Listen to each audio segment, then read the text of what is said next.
I am calling the 6:15 public hearing to order. This is a public hearing concerning the dangerous building issues at 30411 Ruskey Lane. A certified notice was served on the property owner, and notices were also attached to the structures as required in Chapter 116 of the Town Code. The Town Code also calls for a public hearing as an opportunity for interested parties to publicly address the town board. I make a motion to open the floor. We will. I make a motion to open the floor to public comments. Second. Any discussion? All those in favor? Aye. Aye. So, if you want to speak, Jane, it's your time. Can you use the microphone first? So, I know, I'm sorry. Yes, Yeah. okay. I am asking for a 60-day delay in any actions because I did not receive the information or the two envelopes with the, whatever you were Yeah. noticing. It was less than 30 days. So, and I am in the process of getting a lawyer. All right, so I think having the building inspector contact you and be in touch with you to talk about it would be amenable to us. Well, if you had read my note, Yeah, I have did. asked that any of the people involved in the government not to go on the properties without my permission. Mm-hmm. I live in one. I have my pets there. I go to work from there. Yeah. The other one, unfortunately, I never got a chance to really empty it out, and a couple of limbs came down and kind of bashed it in. I was planning on, before winter, taking care of that situation, but I have a name and a phone number of a firm All right. for that, so. So, But I have more pressing things going on at 300.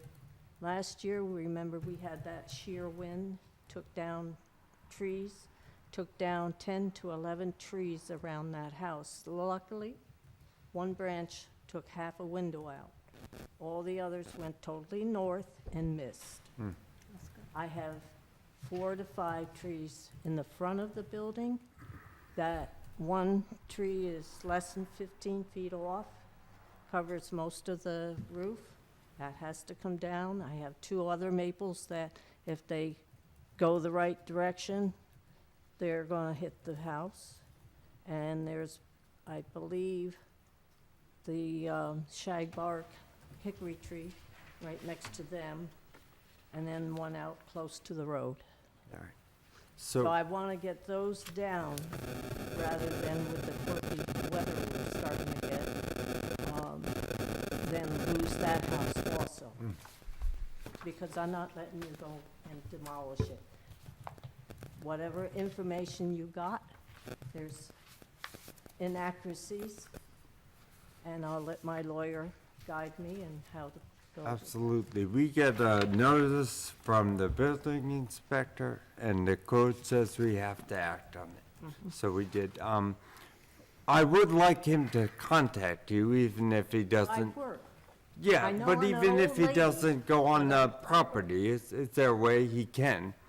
Okay, I don't want to have them on there until I have my lawyer. okay. But could he speak to you? Could he give you a call, even if it's not I'm an not arranged home time? at the hours that, I work retail. Yeah, Call in the evening. So I had to leave early tonight. yeah. So if you at some point want to leave your phone number, he'll call on your schedule Well, if you yeah, want. You've got my phone number. I do. Somewhere. So I can give that to him. Not until. I not- don't want to do that unless you say. No, don't do it until I have my lawyer. Okay, you know. All right. Because you're coming across very threatening, and I want to, that house is 1802 that I live in. The other one was built by inexperienced used lumber back in the 30s. Jane, Believe me, excuse that was me, no big which loss. house do you live in? Which number? 300. You live in 300? Yeah, it's, Thank you. So I'll talk to him and wait on your lawyer then. All I'll right. be in touch. I contacted a lawyer, but because I work, it's hard for them to make connections with me. Okay. Plus, their schedule is already probably booked up for a while anyway, so you don't get in lickety-split. Mm-hmm. And if that one doesn't work out, I have 2 other references. Okay. All right. So, okay? All right. So we'll put it off for 60 days? Well, I have to talk to him. I can't make the decision Okay. on my own, but I'll Well, talk to the building inspector and our lawyer and I mean, we want to work with you, yeah, is well, I what we grew up say. here.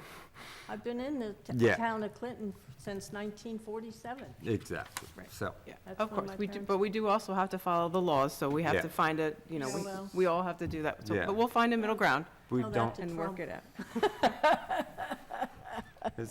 thank you for coming. Thank you. Is there any other interested parties that would like to speak? I was just looking at the draft as I was sitting here, and This is about, This is the This demolition is on a the. Oh, I'm sorry. public hearing, I thought we were on the Hold your short-term rentals for a second. that's the next one. That's all right. Not gonna bring him in. So I make a motion to close the public hearing, and is there a second? Second. Any discussion? All in favor? Aye. Aye. Motion carried. The next one starts in 2 minutes. Jack? I see that. To read.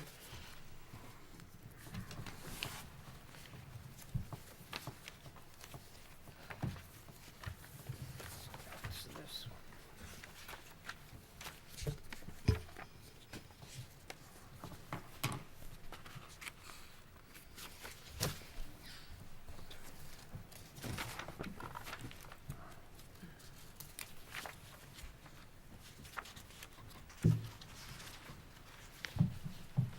Hey, Arlene, I don't know where I am. is there planning board on the 18th or just the 25th? Okay, I don't know why I have it on the 18th, but, What's this one? It's combined, Ken. Thank you. yeah, Yep. I got that, but I don't know. It didn't, It's on the web too, front page Well, of it the doesn't web. say anything. Yeah, but I keep mine off, Arlene, because people can hear me typing. It's this, right? you have to check with Brenda. You can. Yeah, that's all right. That's all Yeah, That's what you're reading, correct? yeah, No, save it. right, not worth Arlene, arguing. Arlene, why'd you turn Well, also, it's hard to hear. I'm gonna pull in So police. at 6:25, I'm calling the public hearing on short-term rentals to order. Can we stand and pledge a flag? I pledge allegiance to the flag of the United States of America and to the republic for which it stands, one nation, under God, indivisible, with liberty and justice for all.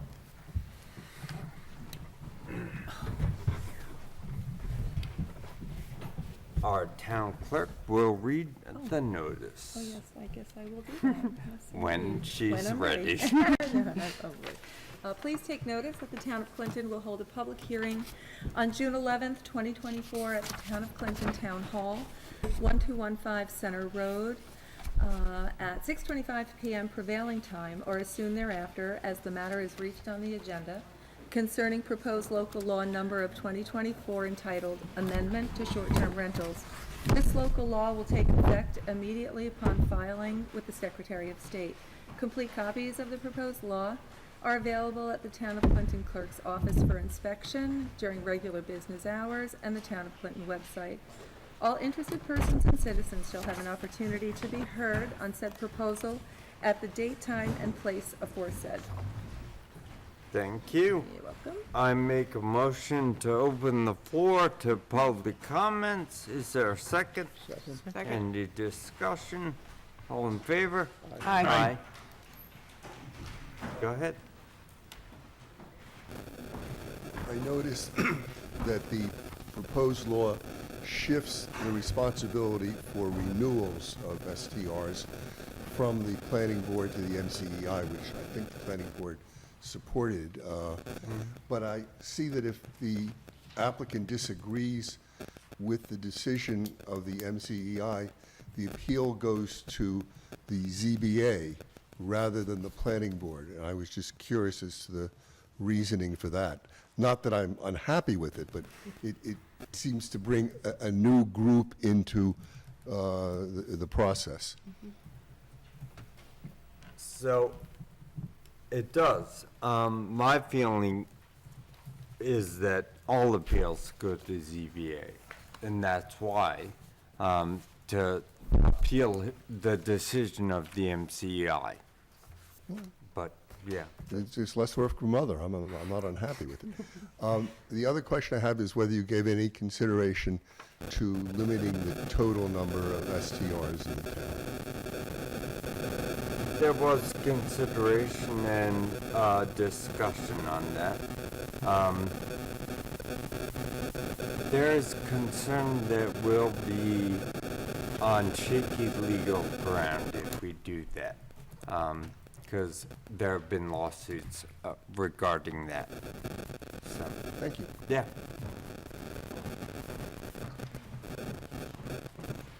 I just want to give is it microphone on or what? Brandon, is the microphone on?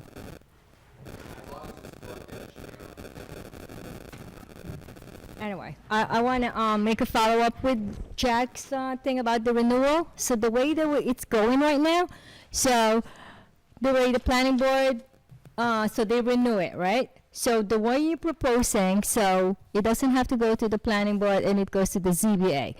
I think, because the way right now, so if it's a straight renewal, they just renew it. I just think, my suggestion, that if, let's say, there's not in compliance, that they have to go back to the planning board instead of the ZBA. It's not like it's getting denied, it just means like it needs more processing. Yeah. My take. Thank you. Anyone else on short-term rentals?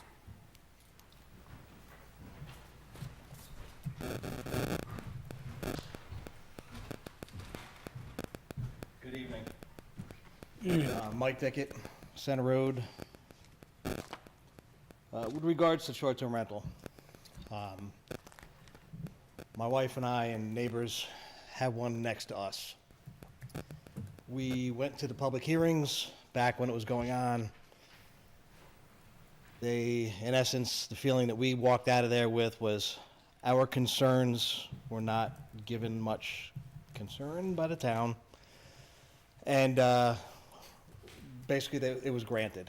There was some stipulations that were granted pertaining to the approval. I'm sorry, just for clarification, are we talking the public hearings when the initial law happened or a specific one? Well, this one, the law was in effect, All right, so this was a They were before the application. planning board. yeah, okay, before the planning board. all right. So the planning board, and Mr. Whitten, we've conversed through emails throughout, everybody was included, I think everybody on the board here as well, with my emails over the past year, were pertaining to issues and concerns. Spoke quite a bit with Jeff Newman with regards to a lot of these things. Things that we were told were supposed to be fixed and taken care of before a new renewal have not been done, were not done, yet I've been advised that the renewal was granted. So it's yet again another dropping of the ball, maybe, where we expressed concerns, legitimate concerns about safety and our property and privacy, and it's gotten nowhere. It's been ignored. But yet, someone who lives in New York City, who purchased this house, owner absent, they don't care about this community whatsoever. And I would venture to guess, last check, this town has over 60 STRs right now. And from what I've seen in some of the previous meetings, there are numerous other ones that have been applying. So to the gentleman's last question pertaining to limiting them as far as lawsuits go, I don't see how that's relevant to any kind of a lawsuit based upon the fact that you guys set the laws for the town. This is not a state level situation. This is town by town. So you can say how many are granted and how many are not granted. For example, Rhinebeck was one of the first areas that started these STRs. They were overwhelmed and they had nothing but problems with them, to the point where to this day they're actually continuing to fight to get rid of that law and do away with these STRs because of the issues it's creating. The STRs don't bring anything to this town. My family has lived in this town for over 50 years. We grew up here. We love this community. It is now being run by New York City people that come up here, buy these houses, rent them out to people from New York City to come up for the weekend. They don't spend any money here because what do we have here for them to spend it on? Nothing. We have the Golden Russet. Great place. Highly recommend it to everybody. But they're not supporting them. You have Jeannie Beans, another great place in Clinton Corners. Highly recommend that. You have Stewart's, and that's basically the only commercial industry here. Why do they come up here? They're going to Rhinebeck. So they're coming up here, renting houses from people that live in the city that aren't even here, they're not community oriented. They're creating more traffic on our roadways. They're walking on our roadways that don't have sidewalks. We drive down the road, they're in the middle of the road, and then they start yelling at you because you're on the road and impeding their walking. So, just to, if I may, hosted, so if you live in your house and you rent out a room, or you have another, let's say, part of it's divided, you don't have an issue with that in our town? If the property owner is present?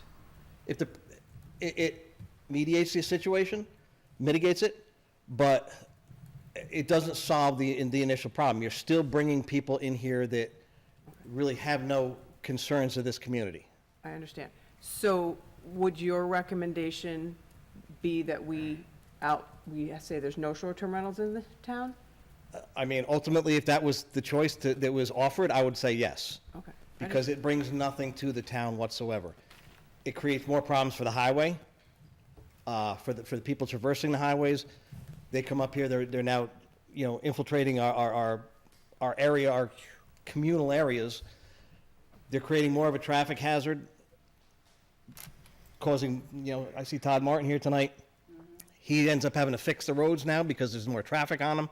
That costs taxpayers that live here, pay taxes, more money. These people that buy these things, most of them are not here.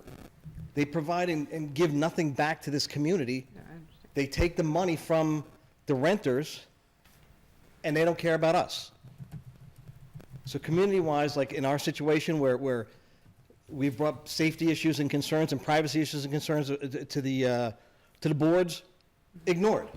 This person gets, a renewal when I have documentation from the town stating that this will not be approved until these things are done. Yet I find out that it was approved and given and none of it's been done. So, this is one of those, if nobody says anything, we won't notice. Well, I'm going to be that squeaky gear. I'm going to be quite honest with you. And I'm documenting all this stuff so that if something does happen, I have legal recourse. My family is the most important thing to me. Our safety is a big concern. It's being ignored by the town. When does it end? Doing away with these STRs is a start. Okay. Thank you. Thank you, Mike. Thanks for coming. Thank you.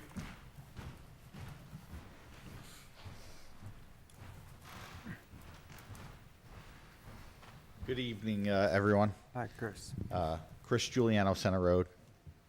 And, I just wanted to say something, the idea of the short-term rentals and stuff like that, I was a part of that whole thing years ago. And, I'm a property owner's rights guy, so I like having the idea the property owners could have the right to do this. However, we also understand when we did that, there were certain things that were issues with the original law. One of the things is I always said there should be a benefit to our town with the short-term rentals. And I know we've all kind of spoke, and I don't know where you guys are at, since I'm not always here anymore, is the fact with, collecting some sort of taxes, so at least it helps alleviate the base or something else for the residents. The problem is, and I think with a lot of people, isn't so much the type 1, it's the type 2 that are popping up. And have we seen more people getting in compliance with the law at this point? Yes. It seems like it's going through more on that. I think that's the biggest thing, is trying to put the infrastructure to enforce that. And, the idea of try to collect some sort of taxes so it benefit, the residents. So Thanks. What's in the discussion about the, either a hotel tax or whatever they call it. Yeah. It's very complicated, and Michael did a lot of work to try and figure out, like, how can we do that without putting too much of a burden on? So instead of taxes, we decided to raise fees and fines. Yeah, I see. So I seen the fees for the type 2 go up a little bit. Type 1 was what, I think it was like 175, and then Well, 275. we haven't even decided on the fees yet, because it Oh, I hasn't thought I passed. read in the We discussed it, Yeah. in last meeting, we Sure. said we would come back with ideas. Yeah, I mean, that's a tough thing. And what have you guys seen across the board with some of the other towns? Have they made changes, or they, since? It depends. They're all different. And as Mr. Dickett said, Village of Rhinebeck has a limit on them. Yeah, that's been the same, yeah. I've been consulting with Shane, and he said, and I think you were on the email, that we will face lawsuits if we limit them. Because basically, a short-term rental, if we limit that, what says that we can't limit somebody renting their house for a year? And we can't do that. That wouldn't be allowed. I think what I was hearing from the last gentleman is obviously is Yeah. the safety issues and Yeah. stuff like that. Where I agree. When we all sat down with that years ago, is similar comments and suggestions and concerns. I always said, it's all fine and dandy until we all coming up in our community here, and we care about our community, and we want to live a certain life, and it kind of changes. That's trying to get the balancing on it. And I guess my last question, and I kind of know the answer, I'm just kind of asking this rhetorically, on it, is our code enforcement officer and building inspector, really cracking down and trying to make the effort to that at this point? Do you want the answer? Well, I know the answer, but I'm just here, So they are, but yeah. they need help. They need more money in the budget, more people, more hours. We've all been saying that for a Yeah. while, but all right. And that is across the board, the whole town. But they do go, I mean, They I've do been great witness to work. conversations where they've been in and they've mentioned at planning board, this is the problem and this is what you need to do to remedy it. So that they are, boots on the ground Trying to in the crack house, down. in the homes. Yeah, but time is the issue, right?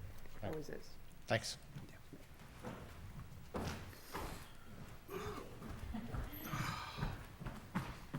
I just want to ask clarification. Unhosted, it doesn't say, does it need inspection? Yeah, hosted does, I think. yeah. I just didn't see it. I'll Anyway, make sure. I just want to make a comment.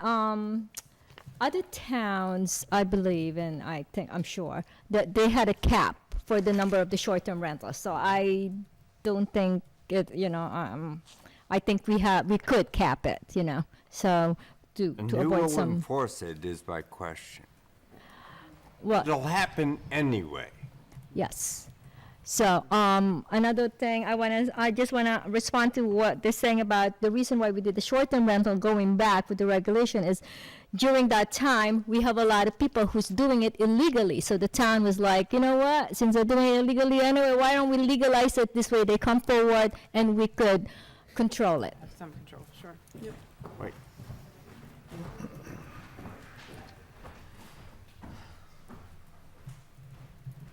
Thank you, Arlene. Hi, Dean. Good evening, everyone. Dean Michael, Allen Road.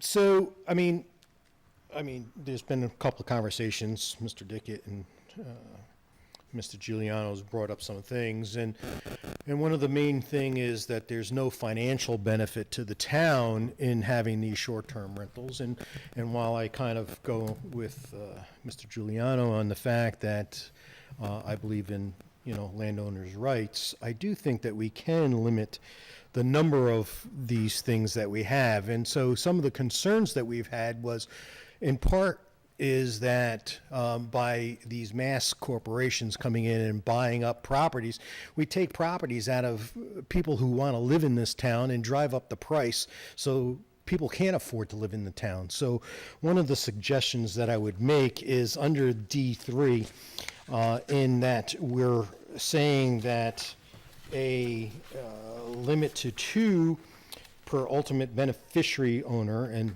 I kind of question that ultimate beneficiary owner, but I believe that you guys That's talked a about it, change. and Yeah. to me, it's kind of like a gray area, what's a beneficial owner, but nonetheless, I would limit it to 1, because what we're trying to do, we're trying to make a commercial town out of this, so I would personally limit it to 1.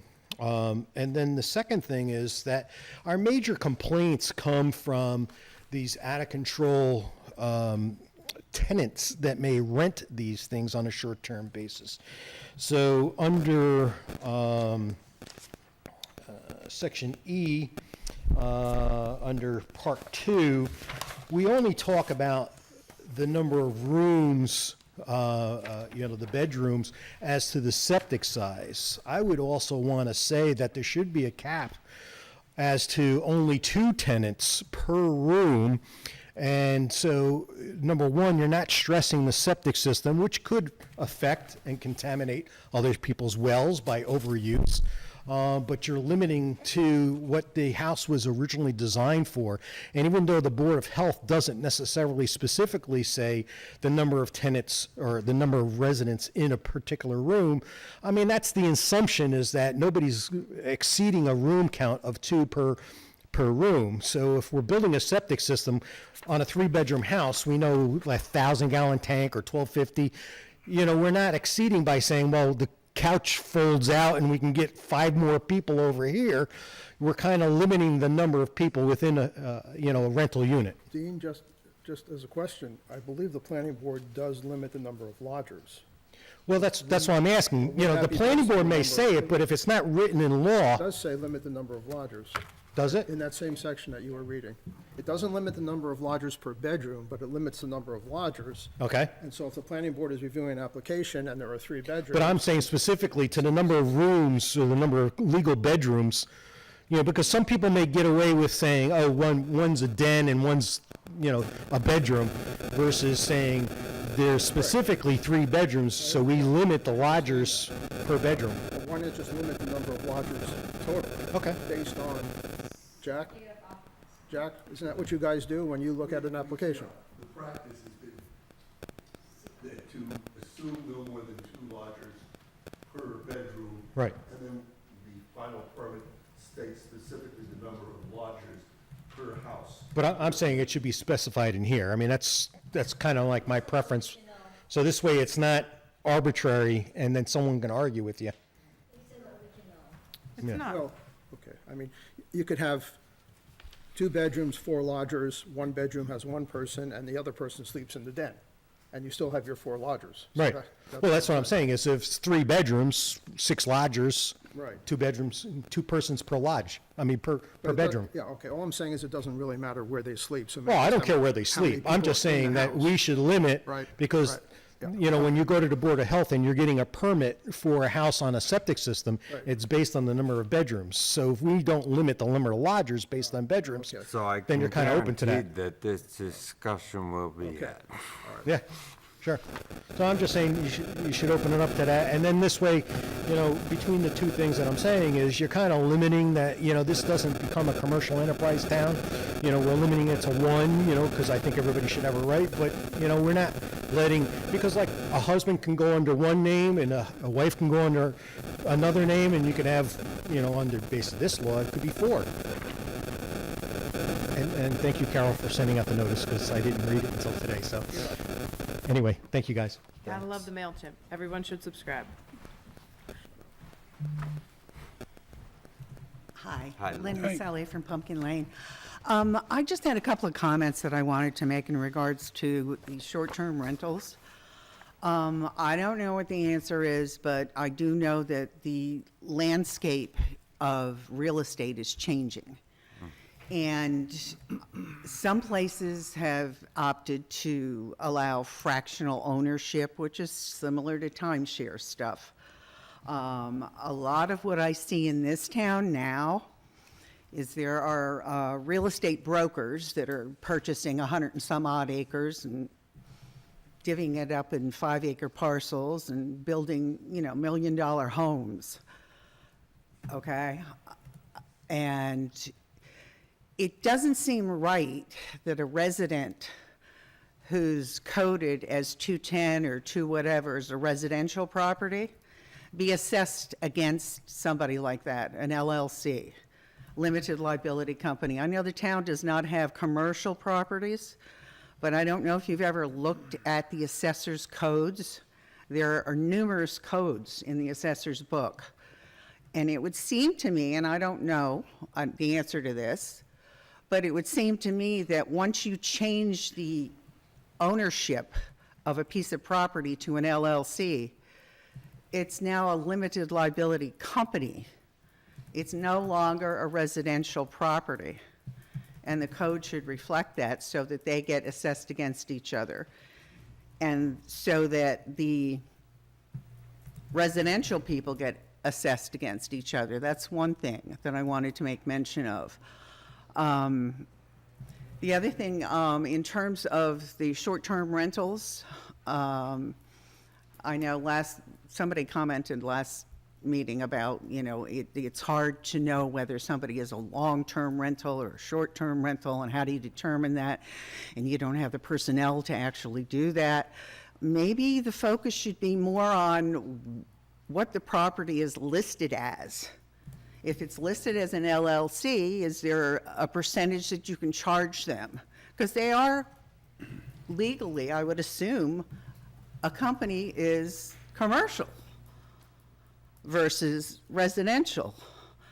And that may be one way for the town to go. I mean, I think in terms of increasing the fees by $1,000, let's face it, if you're an LLC and you just bought 115 acres and you're splitting it up and you're going to make $3 million homes on each property, you increase the fee by $500, they're not going to care.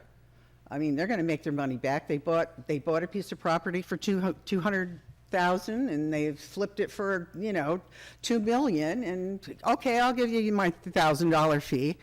I don't think that that's fair. And I don't think it's really comparable to assess somebody that's residential full-time here as a resident against a real estate broker who has bought a piece of property, flipped it, and is now renting it. You take out a short-term rental and renew it 4 times, it's a year rental. And as far as I saw in the assessor's book, you know, once it's a year, you're renting it for a year, it's commercial. You know, and so no matter how you get around, this town doesn't have commercial property. There are codes in the assessor's book that can be updated. And that's the only comment I'd like to make on that. I mean, I don't think it's 1 or 2 people that are just concerned about this. I think the landscape of real estate is changing. So it's not just one or two people that are bringing it up, and it's not a problem. We don't have to worry about it. I really think that the whole landscape is going to change. And it just doesn't seem fair. Is it possible to tax an LLC My comment. differently than a Thank you for your residence? time. Thank you, Lynn. Is it possible to tax an LLC differently I'll look into it. from a residence? That would solve the problem. Well, it would solve the problem, but it would maybe give us some more revenue. Yes, Jeff? Hi, Jeff Newman, MCEI. I imagine the public hearing is not going to be closed tonight. No. Because I have other stuff that I won't go into, I'll just submit it in writing that's just a little Can you late. talk louder, because Yeah, sorry. there's I have microphone. a bunch of stuff that's just kind of like language stuff that I won't go into. But one question that has come up for the planning board is in the definition of lodger and whether or not it applies to minors, and is there an age for children? So for example, we have applications that come in that might have 2 bedrooms and a pullout. And they say, well, do kids count as lodgers, and is that included in the total? Addressing that would be helpful, I think. I believe that Arlene is correct that currently the way it's written, the hosted short-term rental does not require an inspection from the MCEI. This happens in a couple of sections where in relation to the review by the MCEI, it says that the MCEI shall have the discretion to renew, amend, or deny. I would recommend that any amendments, because they're special use permits, go before the planning board and are not at the discretion of the MCEI. The sections where it says that copies of current Dutchess County hotel occupancy tax certificate will be required. As far as I know, Airbnb is the only platform that does this, but they collect and pay the sales tax on behalf of the a short-term rental. Yeah. And so Dutchess County has stopped issuing tax certificates for anybody who's doing Airbnb only. And so to create some language in there that addresses that, because the Dutchess County actually will not issue a certificate of taxation. Oh, the septic inspection is mentioned only under non-hosted, not under hosted. I think in the current law it's in both, or it's under general, but the way it's written now, the hosted would not require a septic inspection. In D2G,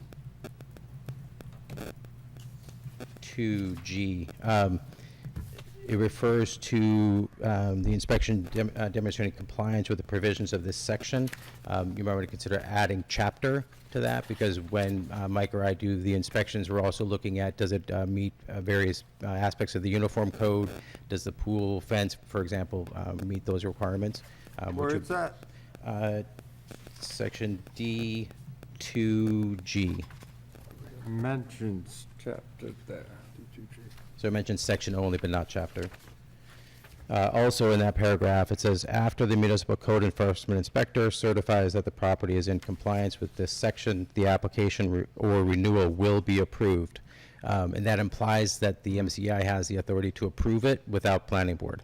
And I think that needs to be reworded, because it's up to the planning board to approve it initially. If the renewal is going to be on the MCEI, there should be a differentiation there. So in your opinion, the renewals can go through your office without, as long, it's a no-change renewal, let's call it, right? As long as Sure. any changes or amendments or issues, it should go before the planning board, not the ZBA. Yeah, I think there's an interesting point brought up in this, in that if the MCEI finds that there's a violation or concern or an issue that doesn't relate to, it doesn't involve a change in the application, that's a determination made by the MCEI. So I think sending that to the ZBA is the right way to do that, because it would be an appeal to the MCEI's determination that there's an issue or a concern that is not meeting the section of the chapter. And so under what conditions would it go to the planning board then? If for new applications, Yes. right, and that's unclear in this paragraph, right? And then also for any changes made to the initial application upon renewal. So for So additional bedroom or right, something like right, that. or, you know, maybe we've seen applications that have 3 bedrooms in the home, but they only want 4 lodgers, or they're only given 4 lodgers because proximity to neighbors or that kind of a thing. They may want to come back the next year and say, hey, we haven't had any complaints, we'd like to, you know, Track use all of 3 six, bedrooms, yeah. right?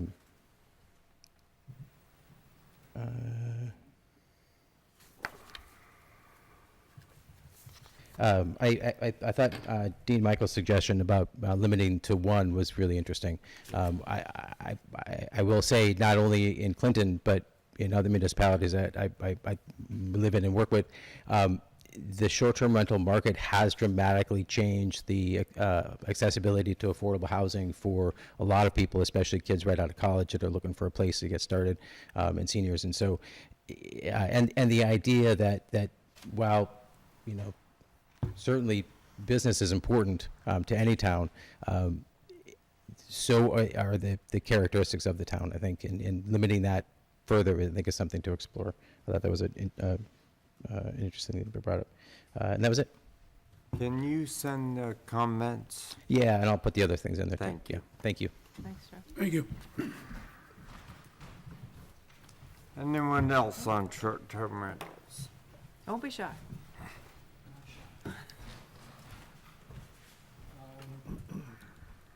Bruce Brown, Mountain View Road. I just have a question. Speak up, Bruce. Louder. I just have a question about how you handle a hybrid situation where somebody has accessory units and also non-accessory units. So there's 3 properties on a, 3 buildings on a property that he's renting out, 2 others that are separate. One would be hosted, one would be non-hosted, presumably, same owner. On the same parcel? No, adjacent parcel. So there's a limit, There's first of 3 all. units on his parcel, say, and 2 units separate, 2 separate units. So I don't want to speak for the planning board. But I will say that there's a limit on how many a person can have. Per parcel. Yes. Okay, but Well, so he puts also, it in a the different. new law has a And- beneficial owner, so it limits how many a person can have. So that solves, say, owning multiple LLCs. If the same person owns multiple, then they can only have, because they're the ultimate beneficial owner of each, they are still limited on the number they can have. So it won't, so to the question, it won't matter that the one parcel has, for example, 3 separate lodgings, because it's one beneficial Yeah, owner, and so if- they can only have, we'll If say they 2, but we live just- on that parcel, it's considered, I think, I don't Hosted. want to speak for the planning board, but it's considered hosted, because they live there. Okay, that's fine. And what about the 2 other units down the road that he also Well, owns? that's where I have an issue now, because we're now putting a limit on the number of permits you can get. Okay. So So- that Because- should solve that issue. That's one of the complaints that's come up on multiple occasions, is that people are buying multiple homes and then Right. just, you Yeah. know, doing short-term rentals. So we're trying to find a way. Yes. Okay, and so it's limited to, Well, right now it 2 or 3 or? says, Right now, I think it's limited to 2, but we had a 2. good suggestion to make it 1, so, Okay. yeah. And this That's- public hearing will remain open, so, Okay. Jeff. I just wanted to bring some clarity to that. There currently is no limit to hosted short-term rentals, Right. right? And I think the thinking behind that is if it's hosted, then you're there, and so you're either sharing a room in your house or in your accessory dwelling unit. However, to speak to his point, We do have properties in the town that have more than one accessory dwelling unit if they're non-conforming, right? And so you might have a property that has the principal dwelling unit and 2 additional accessory dwelling units. And that same property owner might own an adjacent property that has a principal dwelling unit and an accessory dwelling unit. And currently, the way that the definition of hosted short-term rental, which is not being proposed, is changing. It says a short-term rental which has a dwelling or accessory dwelling unit that is occupied by the owner who resides in a dwelling or accessory dwelling unit located on the same lot or an adjacent lot as a short-term rental. And so somebody could own a property and 2, 3, 10 adjacent properties, each with its own dwelling unit, And it would and still be each one would hosted. be hosted and not even require going in front of the planning board. So we really need to change that definition of hosted, because that's not, I mean, in my mind, that's not hosted. Hosted is on your parcel or in your house, right? When Right. you are closely monitoring those people because they're in your space. But an adjacent property it could be miles away, Right, and there's no limit to them, so. to your point. All right. Disagree a little bit with Jeff on that. Can you Come on use a over. mic? Please? A hosted unit requires a special use permit under D1. And then D3 says non-hosted, I'm sorry, I read it wrong. I apologize. Hosted units are not covered. They should be. Yeah, Okay, good. Thank you. thanks. All right.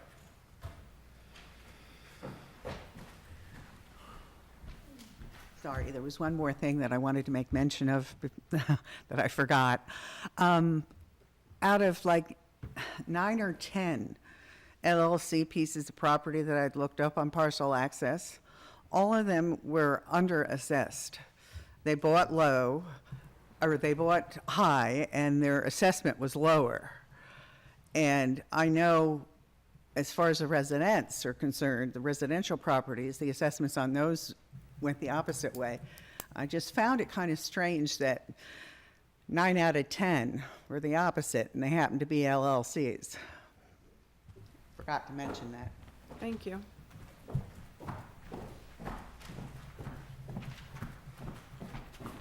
I don't know the enforcement, but I think one way to address the short-term rental issue is how can we avoid, like real estate, they just buy properties just to make it as an investment. So like they said they live there, they even don't live there, they just rent it out 24/7 or all year round in short-term rental. So I don't know how we're gonna craft that in the law, like we make sure that they live there, occasionally they rent it out as a non-hosted, that's fine, but to buy the property just to use it as short-term rental, we're gonna be like really like all not living in here and the house is empty and it's just all short-term rental the way it goes. Thank you. Anyone else? All right, I make a motion to close, or keep open the public hearing until 6:15? Okay.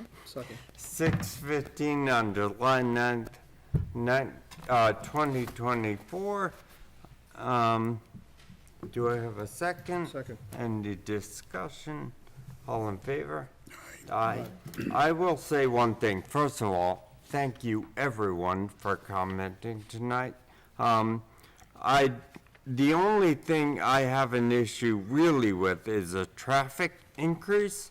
I do not see how a short-term rental versus an owned property increases traffic.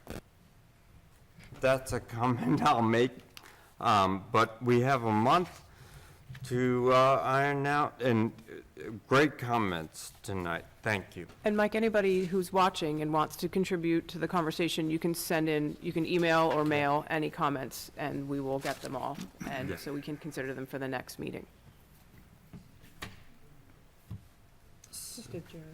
So, yes, I make a motion to adjourn the public hearing. Is there a second? Second.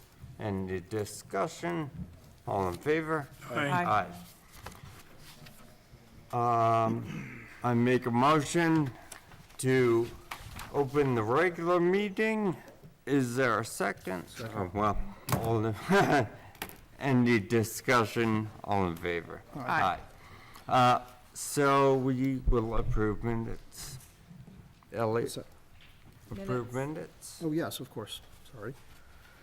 Okay, I'll move that we approve the May 14th, 2024 public hearing minutes on the sexual harassment laws. There's a second. Second. Discussion? All in favor? Aye. Opposed? Motion carries. And approve the minutes of the May 14th, 2024 regular town board meeting. Second. Second. Discussion. All in favor? Aye. All opposed? Motion carries. Motion carried. There you go. I just got a It's an call from issue. Russ Tompkins. Says something's going on with the meeting being broadcast, or somehow an old meeting's being rebroadcasted, and they're not seeing what's going on. Brandon, did you hear that? Brandon, We're not live. so we're told that an old meeting is being broadcast. Check YouTube. Yeah. Arlene, check YouTube. Russ Tompkins just called me and he says that, whatever meeting was, he was seeing on, he says he I'll do it, Karen. you up here, and somehow reverted to something else. Arlene, check YouTube. That's probably 22, because people have been having trouble with 22. Yeah, Thank you. I've heard that from other folks. No, that's important, thank you. Thank you, Chris. We will continue while that is worked on. So we are about to have a public discussion on agenda items only. Is there a person here that would like to speak on agenda items? It is on All right, YouTube. so I make a motion. We did have an issue with the cable, because I think Jerry said something about, we have an old version and the Optimal has to update. All right. So I'll make a motion to open public discussion. Is there a second? Second. Any discussion? All in favor? Aye. On agenda items, you can speak. I think Todd had something. I thought I heard Yep. that. There he is.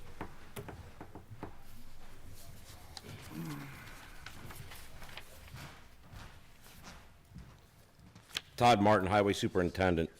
Tonight on the agenda, you guys have a vehicle use policy for the town of Clinton. 95% of this policy is geared towards the highway department. As the highway superintendent, I knew nothing about this. There's several red flags about this policy that I'm dumbfounded by. Use town vehicles, traffic violations, accidents, and then this one, town vehicle maintenance. Are we cleaning trucks or are we doing road work? Todd, let me just interrupt quickly. What you saw was a very rough version. I'm just commenting on what you guys have here in front of you tonight. Yeah, it's, Okay. And nothing will be approved it's tonight. being cleaned up, Yeah. it's being worked on, and you will see it So when can, it's ready. But So, but you the could- point is, Yeah. 95% of this policy is geared towards the highway department. Well- As the highway superintendent, I was never consulted on this policy You at will s- all. You will see it. That was one red flag. There's We'll have a several red comment. flags in this, and I just want to mention them because I've been stewing about this. All right. And it's I been wanted you bothering to me. speak, but I just want to say your comments are welcome, and I would hope we get them. Yes, It and will I will. not be approved tonight. Yep. So the right. town vehicle maintenance policy where I was, are we cleaning trucks or are we doing road work? We clean trucks when it's rainy days or we got downtime or short crew on this, okay? As far as mechanic tools and equipment, I have two guys in the shop right now. One guy has $8,000 worth of tools in the shop. Another guy has $5,000 worth of tools in the shop. We do not have a mechanic. These guys brought their own toolboxes in to help with maintenance of my trucks, our trucks, here in the town. And so now you're saying the repairs of tools or equipment lost or it's their responsibility?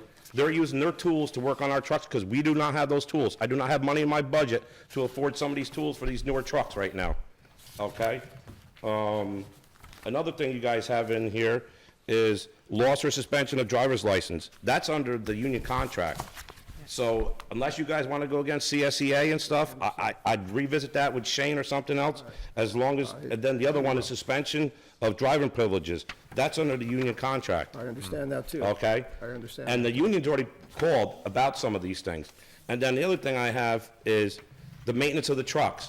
So in order for, if you guys approve this policy or visit this policy, what this policy is stating is, if I need a nut or bolt, I gotta ask the town supervisor? So you're saying I'm not competent to be highway superintendent to justify the expenses of the maintenance of the trucks in the highway department or the vehicles? I've been under budget for the last 4 years as far as major repairs and minor repairs. I've been trying to do everything in-house with these guys, with their toolboxes, to try to save us money. That's an insult to me as a highway superintendent. I just want to state that. And then lastly here, on this policy, you guys have here, and it's a query from Kathy about the town supervisor and everything. Throw But that you're out. jumping over That- me as a highway superintendent. I'm sorry, Todd, this policy that you're looking at is preliminary. It's But not it going. doesn't say that on the agenda. I'm telling you that. It Trust just me. says a vehicle Trust me. policy. Trust me when I say that. Believe me, I'm not lying to you. Tear that up and throw that out, okay? We're working on a clean version, an updated version, and you will see it, just as all the board members will see it, and Shane will see it, and everybody will see it. Elliot, I would I'm like not to- picking on any okay, five of you town understand. board members. Just understand that, But please. what you're saying is, you're gonna revisit this, and then you're gonna send out emails, but you're not consulting me as highway superintendent. I'm I'm gonna an give- elected official like the five of you. I'm in charge of that department. I'm gonna give it to you and you will mark it up. I think, That's fine. Mark it up. Everyone stop. Elliot, thank you. That's all I'm asking Mark it is up. for me to And you review give it it back to me first, with your- because All right. this affects, Sorry, it was a rubber banded pop. Yeah, just mark it up.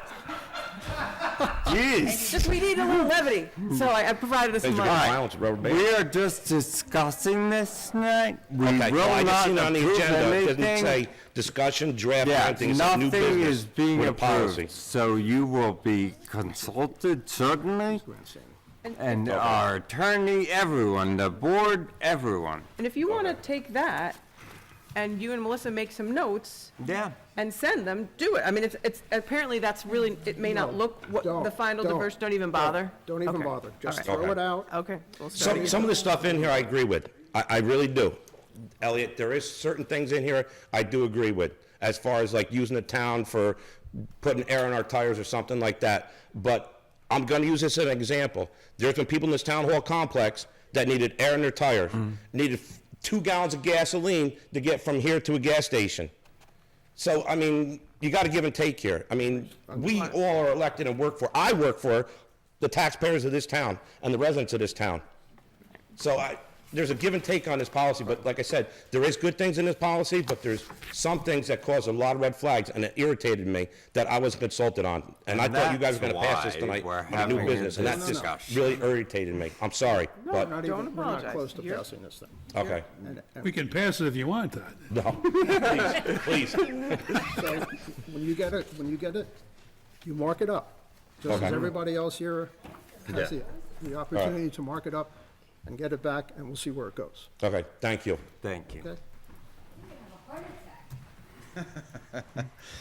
Listen, I was kind of scanning what, some of the stuff Todd was saying.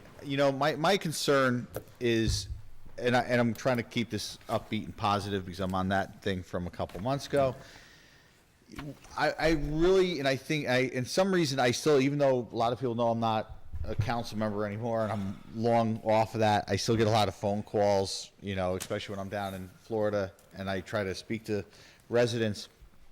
I don't understand why this board just can't get to the point and be able to work with the highway superintendent and try to come together, because now we're going on 5 years of having whatever's jumping back and forth. And the old joke when Ray was here and Todd was. No, I hate to interrupt you. What's Chris. that? I hate to interrupt. I Yeah. do, but this is on the agenda. This is the agenda, so I'm talking about it because Todd brought it up here right now. The concern is that we have to, as a town, and the board, the town residents want more. Guys, why are we not consulting? Whatever the issues are going here, this is ridiculous. And now he's coming in here and I'm hearing this for the first time and I'm reading it. I'm like, I'm keep getting phone calls and I'm hearing from people saying, this is ridiculous. They're tired of it. It's time that everyone in this, that works for the people, works for us as the people, get together and say, you know what, enough's enough. And it's really, it's sickening that we're still going round and round and fighting two departments instead of taking the taxpayer money and doing what we're supposed to be doing with it and should have been consulting. And this is just one piece of an old business from years ago of what's going on. As a taxpayer now, I'm tired of it, and I'm listening to anyone who wants to call me still. They can still call me, and I'll be a voice of reason for this, but this has got to stop. No, Chris, we're doing this at the request of PERMA. This is not I something. understand, but you know, We did not Elliot, initiate- we did not the issue, initiate this I understand what permo, I understand that. You understand that. But there could have been a conversation, and this is There just will one be. thing, And there instead of will saying, be. hey, you know what, you guys taking it on and having a separate, what's been going on for There years. will be a conversation with Well, it should have Tom. happened before. Yes, It hasn't gone anywhere. It's on my computer. There's no No. word for to have a conversation. There will be, Chris, there will be a conversation. How many times do we have to say Elliot, this? It's good. Breathe. Mr. Get upset, 'cause now it's gonna. Michael. Good evening, Adendi, Michael Allen Road. It could be- First, as to, Michael, you had question as to traffic. Let me just give you an example. One of the complaints that we got years ago was from a bunch of college kids that were renting an Airbnb. And so there were multiple cars parked all over the lawn. So it can happen. Yeah. You know, there are those extremes, but you know, that's what the laws try to avoid is Yeah. those extremes. And so traffic can be a problem. Is it a major problem? I don't know. I mean, 60 Airbnbs times 3 or 4 extra cars, I don't, it depends on Thank where you. they are. If they're all next to each other, then I guess it would be a problem. If they're all spread out over town, maybe we wouldn't notice it, but it can be. Yeah. So just to kind of bring up that. Second is, I see on the agenda you have approving of the flooring. As I said before, the basement flooring, I think is a waste of extra money. I would just paint the floor, you know, seal all the cracks, seal all the bumps and the grooves, and use the money in better locations than putting down a whole new floor. So that's my point on that. And then lastly, you know, and I have comments, but I only saw them tonight, so I didn't really get a good view on that vehicle usage policy. I mean, personally, I don't think you should have even put it on the agenda.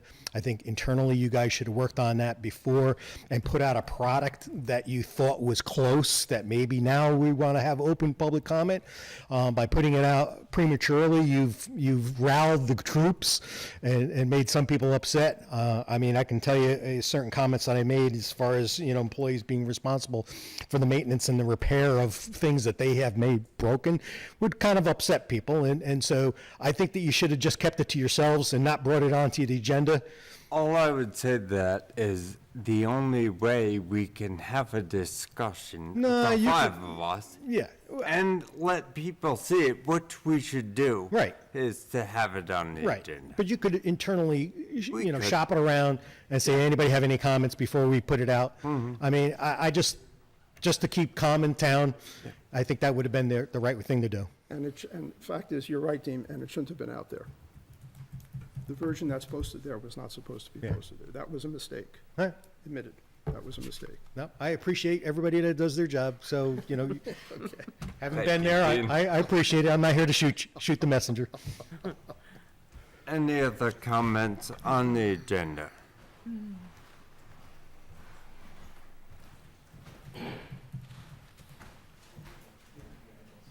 Number 4 on the agenda, you guys have tonight to approve the MOA between the town of Clinton and Bruce Martin. Bruce is my older brother, 34 years here with the town. He is the foreman. With all due respect, besides being his brother, Monday through Friday during town hours, he's been an employee of mine. He's done nothing but good things for this town. 34 years, the oldest, probably longest full-time employee. After that, I'm probably next in line besides Carol's as far as full-time employees here with the town with the most years of service. Hopefully the town approves this. I know he's trying to go out early, but his situation and stuff in the town, hopefully you guys came to an agreement and you guys made a deal with the union and stuff, so this is all settled. Hopefully you guys approve this, and he can go out when he wants to go out and stuff and retire on a good note with the town with 34 years of service. If this passes tonight, his last day is July 11th. God bless him. I wish him good luck in his retirement. Right now in the highway department, we're having a hard time trying to fill vacancies in the highway department. So with his loss right now, we're gonna be at a loss. I'm trying to use him as much as possible, training the other guys, starting next week. Michael, we talked about this with the emails back and forth. Next week, he's gonna start training the younger guys on the use of the grader, the loader, the excavator and stuff like that, because Brian retired March 31st, now Bruce is retiring July 11th. We only have 1 or 2 more people in the highway department that has experience running everything and anything I have in the highway department. And once Bruce leaves, I got 1 more person, and he's thinking about leaving. So I'm gonna be kind of at wit's end trying to find somebody. That's why I start next week, until Bruce leaves, he's gonna be training all the guys in the highway department on all the different equipment. So he's gonna be coming off the road. Thank you. So you're in favor of this MOA and? Yes, I'm in terms favor of it, and- and I hope the town board approves it. All right, thank you. Thank you. Want to confirm? Any other comments on the agenda? All right, I make a motion to close the public discussion and return to regular order of business. Second. Any discussion? All in favor? Aye. Elliot will read my comments for me. Okay, the supervisor's comments, Clinton Town offices, Highway Department, Justice Court, office and court will be closed for Juneteenth. On Wednesday, June 19th, Clinton Community Library will be open that day. Rebuilding Together Hudson Valley is a nonprofit working to preserve affordable homeownership by providing no-cost home repairs and modifications to income-qualified homeowners. For over 32 years, RTHV has brought volunteers and communities together to improve the homes and lives of the growing population of homeowners in need, completing over 1,100 home repair projects throughout Dutchess County. The Rebuilding Day program application period this year is from June 1st through September 30th. Applications received will be for consideration in the 2025 projects year. Anybody interested in applying should contact RTHV at rthhudsonvalley.org.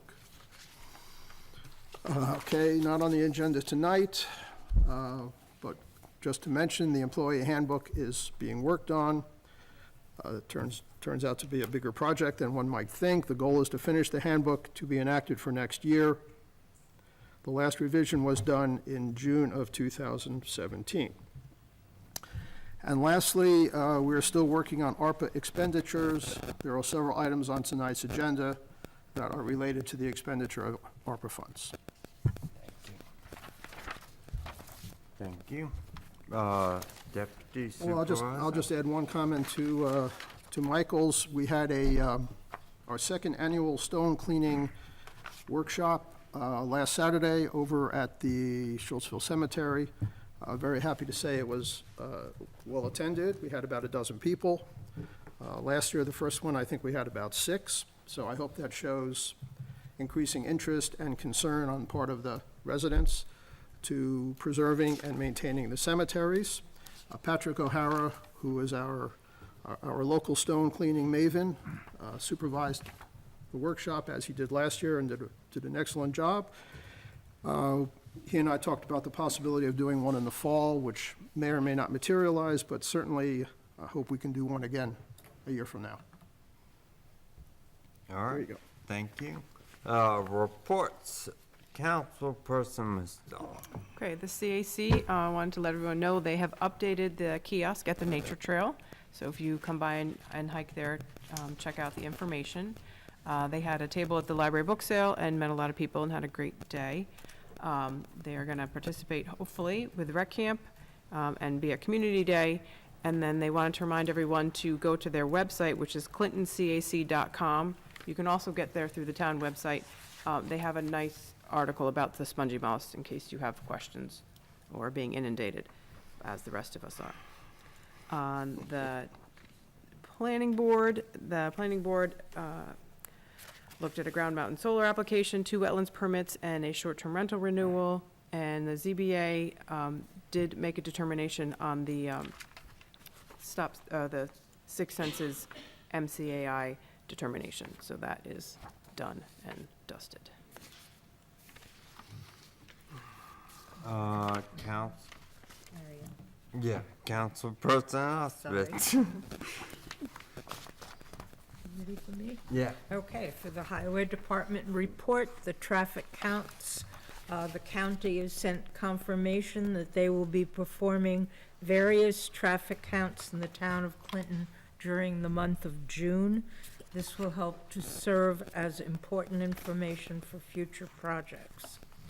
Roadside mowing, the mower parts came in and the mower's been repaired and it's now ongoing. A separate crew has been dispatched and they are line trimming around guardrails and signs. The speed machine has been charged and set up. It will be moved around town to various roads throughout the summer season. The bucket truck, through shared services agreement, the town of Clinton has use of the bucket truck for the month of June. Hot patching was performed on Mountain View, Deer Ridge, and Zipfelberg Road to help prevent potholes and cracks from resurfacing again. Hot patching is a valuable method to help increase the lifespan of the road. Interdepartmental aid, the highway department hauled several loads of beach sand at the request of the rec department to be used at Franmark Park, and the crew used the loader to spread it evenly along the shore of the beach. That's that. You guys did a great job on this roadside mowing. I just wanted to put that out there. Anything else? Not on highway. Oh. Want to go to library? Yeah, sure, whatever you want. The library thanks the community for coming out and supporting the spring book and plant sale. Over $4,100 was raised for library programs and services. The library will be kicking off summer reading on June 28th. Kids and teens can make a tie-dye creation, sign up for summer reading, and hang out with snacks. The library will provide the dyes and instructions. Participants should bring their own white shirt. The 2x2 Zoo will be here for a fun all-ages animal program on Saturday, July 6th at 11 a.m. Please register for these programs on the library website or call or stop by for more information. Thank you. That's that. Councilperson Warren? Building Department report for the month of May. 10 building permits issued versus 9 the previous month, so it's about the same. 17 COs and CCs issued, only 1 the previous month. Number of title searches, 8 compared with 6. And most importantly, total cost of construction, $310,848, as opposed to $1,756 the previous month. So that's the update on the building department. The quick overview, the rec committee met on April 29th. There was no meeting in May. There will be one on the 24th of June. Some notes from the rec director. Saturday, 25th of May was a busy day, successful community yard sale, and a highly competitive 3 versus 3 basketball tournament over at Rec Park. Helped raise money for the rec program. Men's Summer Basketball League has begun. Teams play each Saturday from 10 to 1, also at the Rec Park. Installation of security cameras at the Rec Park has started and will be completed over the course of the summer. 2024 Banners Up fundraising program is ongoing. This is over at the Friends Park. Please contact the rec department if you would like to purchase a banner for your business. Hiking Club took a week off, but is going back to their old haunts on the 14th, coming up on Saturday, starting at 9 o'clock. Location will be posted on the town website this week. There are still some dates available for residents looking to rent the pavilion at Franmart Park, but the dates are disappearing quickly, so if you're interested, please get in touch with Dan right away. Lifeguards are still needed for the summer. Contact Dan Harkenrider if you're interested. Swimming at Franmart Park opened on Memorial Day weekend. The park is open weekends only until the end of June, and then 7 days a week in July and August from 11 in the morning to 6 in the evening. Just a reminder, no one is allowed in the pond when lifeguards are not on duty. There are still few openings for our 2024 summer camp, open to kids age 5 to 10. Summer concert series kicks off on July 12th at the Clinton Library. First concert at Rec Park will be on the 19th. And last, check out the recreation calendar and the recreation page on the town website for various updates and forms. Pretty good. And lastly, CSC, rather, the Clinton's Climate Smart Committee Task Force met on the 28th of May. Did not meet in June, but will meet again in July. I'm sorry. No, sorry, we're still in June. It will meet at the end of June. Okay, there we go. Had a presentation from Elizabeth Sun, who is the coordinator for the Hudson Valley Regional Council Clean Energy Communities, providing information regarding the Clean Energy Communities grant funding, which is pretty substantial. 2 grant opportunities exist for a potential total of $60,000. And there is a $25 million in the statewide funding pool, which is also available. Funding could be generated through an application by the CSC task force for 1 or more clean energy-related projects, which the task force has been discussing while engaging in initiatives to qualify for bronze certification, which is something they've been working on for a couple of years, and once they get that, that will put them in a very good position as far as grants are concerned. Update on the bronze certification review process. Our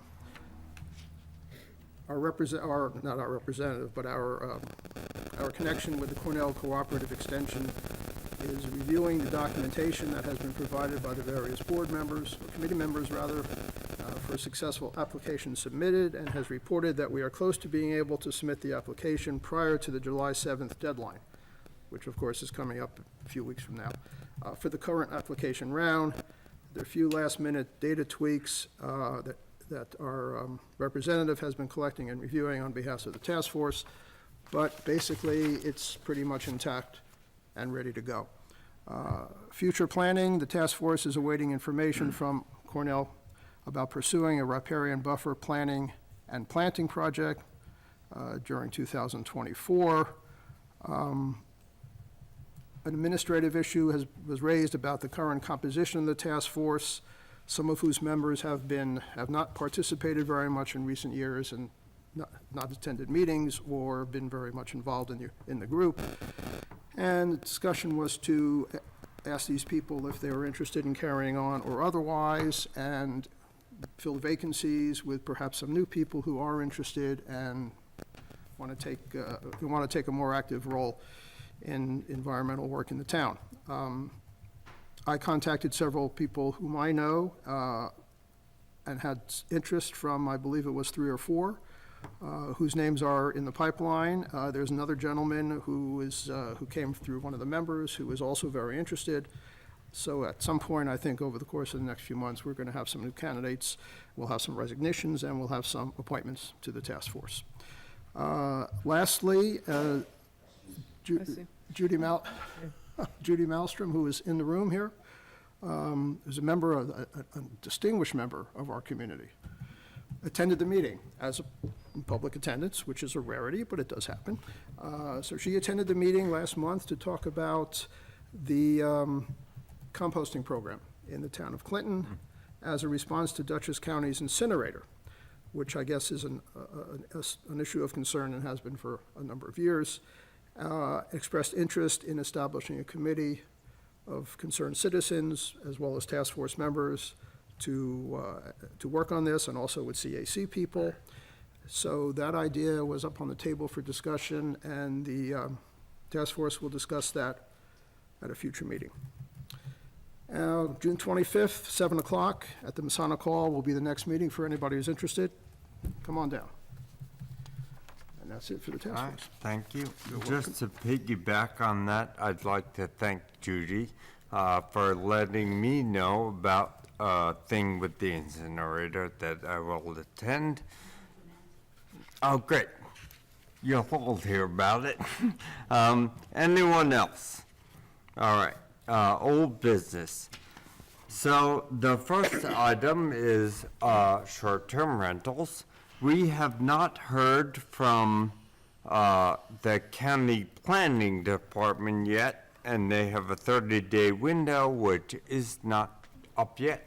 And we got great comments tonight, so we'll come back next month with changes. I expect the STR law will probably take some time like the original did, and everyone will be a little unhappy.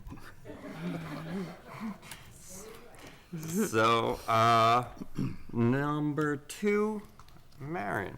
Right. We need to approve awarding the bid for the flooring for the town hall basement.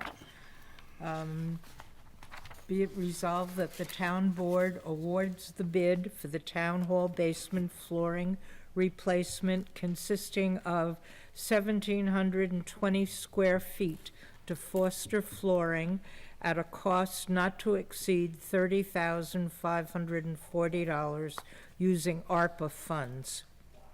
Is there a second? I'll second. Any discussion? Where does this leave us with the ARPA?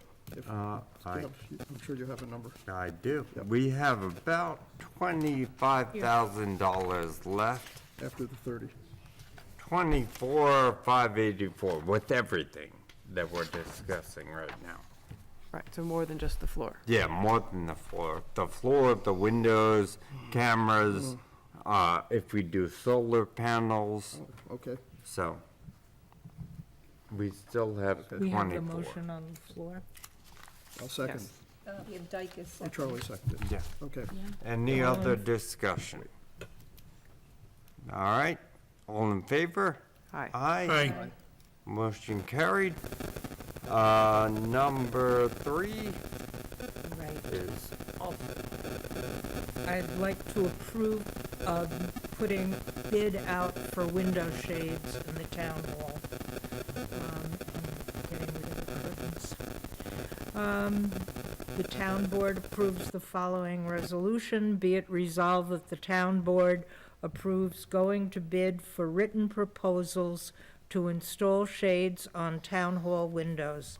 Written proposals, quotes, are due by Friday, June 28th, by 10 a.m. to Town Clerk Carol Mackin by email townclerk@townofclinton.com or mail at 1215 Center Road, Rhinebeck, New York, 12572. Second. any discussion? We haven't discussed this, but I think this will, can also be paid for with ARPA funds, Okay. because it shouldn't be that much. Let's see what it comes in at, and then Yeah. we'll make Yeah. a plan. We'll see the bid, but I think it can. Any other discussion? All in favor? Aye. Aye. Motion carried. Number 4, Charlie? Oh, hometown heroes. Thank you, Mike. We had our first meeting a week ago Monday. Finally, we get this moving. Scheduled to meet again next Monday. We've discovered that there are funds available from Dutchess County Veterans Grants upwards to $5,000 to help in programs such as this. So we're applying for a program grant. Ray and Kathy are handling that very nicely. We are turning our list of veterans into a mailing list, so we have a way to contact the veterans. We have found that the brackets they used to mount these posters cost up to $135 per set, which makes the cost of the poster the $250 range. So, which is a cost to be borne by the people applying for that poster. What else are we going to do? We're in contact with the printer up in Hudson who does this work. We're in contact with other towns and cities who do this also for getting their advice. We have a couple of our volunteer veterans. Oh, we've developed an application form, which is complex, requires a lot of information. And there's a cover letter that goes with it. Part of the application form requires the use of a government form called the DD 214, which is your service record. Now, you put in your record where you served, your duty stations, your rank, and your decorations. We're going to vet, we have to vet those applications. We have a couple of our veterans who are going to do that. We need to verify that information prior to putting it on any poster. If you go to the website and you Google Hometown Heroes, you'll get a bunch of articles, including things that can go wrong. And one of the things that go wrong is people put in for medals they did not deserve or earn, or ranks they did not earn. Nothing makes a veteran more angry than somebody else claiming they got a Purple Heart or a Silver Star. So that information has to be verified, and we will do that. So there's where we are in the process. Charlie, the grant that you're applying for, how is that going to be utilized? Ray and Kathy and I are working on the language. It has to be used for helping veterans. This can be used for subsidizing some of the costs of the posters. We really haven't decided. Right now, we're just trying to get the grant. Yeah. So we have it. Part of the conversation, because I was there when Ray and Kathy were working on this, and part of that money, there was a discussion about making the initial people free. So the people who apply early will get either free or a discount. Well, that was where I was going, is how Yeah. are you going to decide who gets that grant money and who doesn't? Yeah, Because that so- you've got to be very Well, careful. that's a tricky question, because at $250 per poster, 5,000 disappears real fast. If we go out and 30 people apply for the poster, all right, 20 of them get it for free, somebody's got to call family number 21 and Yeah. say, you're not getting it. so So maybe we there's haven't a really quite sorted out how to hand, maybe a $50 cut for the first 50, whatever, instead of paying for the first 10 or 20, we spread it across any number. But I think the first problem, we need to get the mailing list out and see the level of interest. So that will determine how we use some of this money. But could you take, if you had a pool, you could take the 5,000 and divide it up equally among everybody, or does it have to be earmarked for specific? I don't understand the question. Okay, I think you can spend it however you Yeah. You want. spend however you want. so you don't have to, you can, like, $100 to 50 people. Yeah, that's up to us when we And we get, can decide the brackets Yeah. are paid for. we can use it for any veteran Yeah, purpose. yeah. So there's only one company that prints these, or can anyone print them? Anyone can print them, but everybody is talking about pro printers up in Hudson. Every local municipality where you see the posters, if you call them, and I've called several, of them, they all will point you to pro printing. This is what they do. They're good at it. They're good quality posters, so. Okay, because we have a relationship with Timely Signs, there in Kingston, and I know that they can also install them. So Okay. you might want to keep that in the back of your mind. Good, thank you. I would like to say the first thing you said was we should get moving, and my notes say, let's get moving. We're moving. So, thank you. Number 5, Elliot. Well, we're not moving on this one, that's for sure.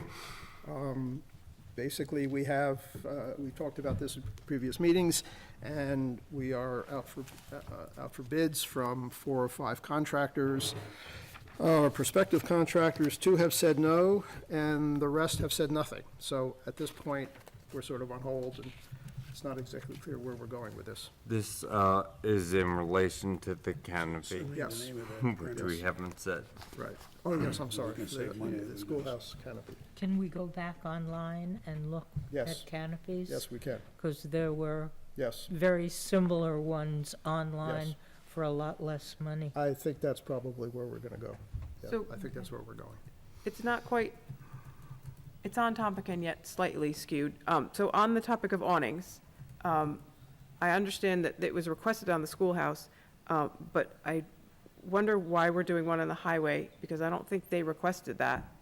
And I don't know why we would spend the money on that. And then, did the courthouse ask for an awning? Yes. They did. Yeah. I thought one was requested on the highway too. Am I incorrect? All right. Okay, but the current, Oh, so you did Would you though? like an awning, Todd? Would you like an do you awning? want an awning to cover? Yeah, Okay. all right. You do. So we'll look into it. Okay, thank you. I'll take an awning too. Yeah, I I mean, mean, well, what about we're me? just I giving didn't want it. awnings away. Yes, we get, I don't need an awning. you get an awning too. You have, money. yours undercover. Okay. So, Okay. Kansas Road? Update on Kansas Road. I think we've been, talked about this the past several meetings, and Todd will confirm.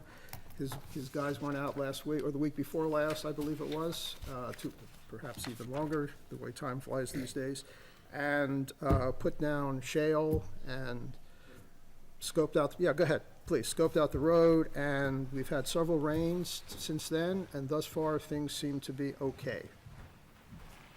So what we did on Kansas Road is, Steve Mosier, R&R out in Pine Plains, we got roughly 300 yards of shale item 4. We spread that from Stonehouse down to Lake Drive, roughly 3 to 4 inches thick. I had a vibratory roller for 2 weeks that you guys seen in the vouchers. It was a 15-ton, 20-ton vibratory roller. We put that down, rolled it. Then after that, we started working on from Stonehouse to Kansas out to Slate Quarry with the rest of the shale that we had left. And then we went back from roughly around the power lines down to Lake Drive. It was the last little bit of gravel item 4 that we had down back. It was roughly around 350 tons of gravel. We put that down over top of that. Did the same thing with the roller. We wetted the road down, rolled it. And when I say we rolled it, we didn't roll it for one day. We rolled it for 2-3 days where we had the roller, just pack it. We replaced the culvert pipes that had to be replaced up there. We cleaned all the runoffs up there. Across from Bob Kelsey's, we replaced that culvert pipe. We fixed a couple driveways to help alleviate some of the water coming down off the mountain. So far, 95% of the people up on Kansas Road are happy with it. Dave Gillette, Nick Usarella, Elizabeth Allen. There's several people up there that are happy with it. Of course, one person isn't happy with it, but I'm not worried about one person. But I just want to let you know, on Kansas Road, that was our last little bit of gravel item 4. When I say gravel item 4, that's the dirt that we've been using now. I'm totally out of it. So any more work on any of the dirt roads in the town of Clinton is going to be quarry item 4, and it's going to be blue. It's the only thing I can find. All the gravel banks are either out of business or they're not under DC permits, which I have to follow with mining. But as far as I'm concerned, Kansas Road is rock solid. We were up there today, finishing up some odds and ends up there, checking it. Once a week, we've been up there checking it, make sure the culvert pipes, the catch basins, and everything else. And so far, everything's been good up there. And the neighbors are pleased. Yes, the neighbor's very pleased, except for Received the no one. complaints. Yeah, so, thank you. Thanks, Ted. Good job, thank you. That was, Number 7, Maren? Well, the town hall windows are being done tomorrow. They will be here at 9:30 to fix them. Been done today? Anything So- else? Let's not put the chairs against the walls tonight, so they can actually get to the windows. Good to know. Just leave them where they are.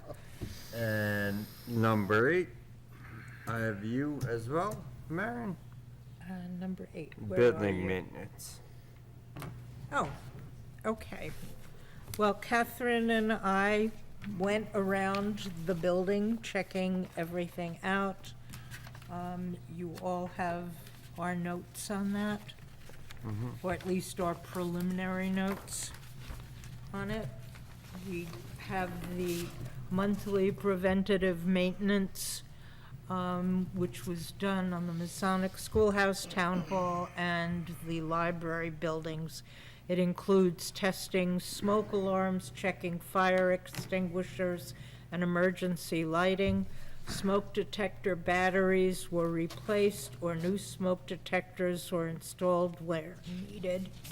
In addition, 2 times a year, TechCon replaces our air filters, and in between that our building maintenance person checks them. The geothermal system was serviced in January 2024 by Chem Aqua. The courthouse exterior window trim in the process of being replaced, and court columns need to be painted. Town Hall Court bathroom sulfur, we need to work with Hague water softeners to find a solution, because it's awful. Town Hall purchasing ceiling tiles 2 to 4 feet to replace all the stained tiles here and in the other buildings. The schoolhouse building, new boards have been purchased for rotted railings. Duchess Awnings has provided us with pricing for canopies to be installed at the highway entrance, the courthouse back door that faces the highway building. Each would be $1,400 at the time of quote in February, which is what we were just talking about. And the town clerk's entry have a mason price securing rocks on the wall. Outside of buildings may need washing, use wet and forget building cleaner. Outside lighting needs to be discussed because it's very dark when you leave. Anti-skid treads for handicap ramp in the winter when it's icy, it's a good idea. We're getting the bids for the blinds in Town Hall, and we should replace all the broken blinds in all the offices. Those are usually the mini blinds. And we should remove the ambulatory equipment from the Town Hall basement closest, so we can use that room to provide room for the extra chairs, so they're out of that hallway and no one will be bumping into them and getting hurt. And the highway department would like an air conditioner for their break room, and cots for the highway workers in winter. Pricing on redoing the town hall, town floor. So if I may. Now you want to do Malcarney? Well, no, I don't want to go through the whole list, because Okay. it's, for, you know, the whole time that I've been on the town board, we've talked about the physical plant and keeping it nicer and maintaining it, and that the maintenance team tends to get ahead of us. So I reached out to Joseph and I reached out to Marion, and we did one walk around. I'd like to walk around with at least 2 other contractors. I'm hoping to find one that's not in business and is retired, so that there's no. Well, we should ask Conflict. Mike to walk around. That was my He's our comment. building engineer. We can- We It's- have an engineer on salary. Well, I don't really want to pay him, to be perfectly honest. I Well, would like he's, to do. what I'm saying is he's on salary. He's already getting paid. You mean Mike Cosenza? Yeah. Yeah. I did that. Ellie and I did that. But this is, I mean, I'm so happy to walk around with Mike. He's a lovely guy. This is big building maintenance stuff, in my opinion, not, I mean, maybe it was because we focused on safety and that was the discussion. We certainly can. But my thought was walk around with a few people, and then Mary and I are going to share the list, and we'll sort of do a priority list so that we can, what absolutely needs to be done and what can we keep an eye on.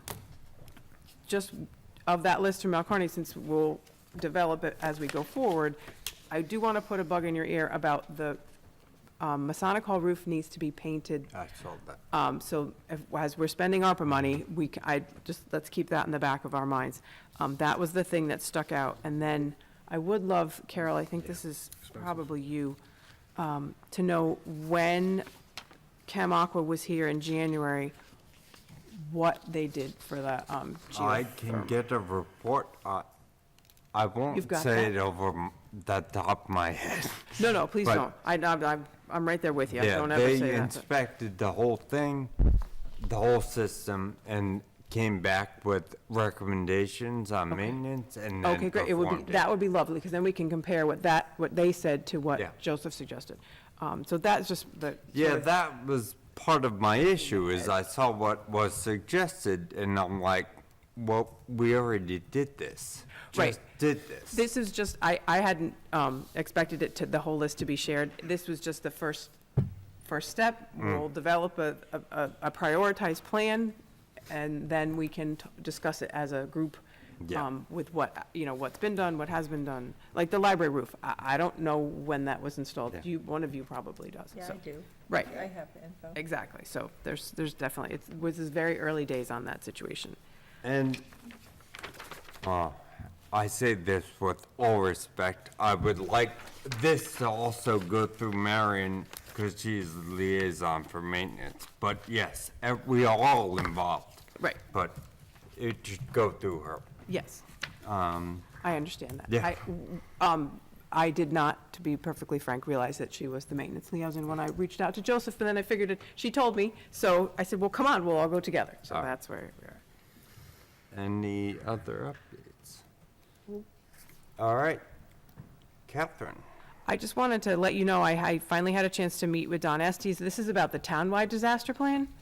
So think major flooding or hurricanes or things like that. And so I've started rewriting it. I have a very old plan from Ray.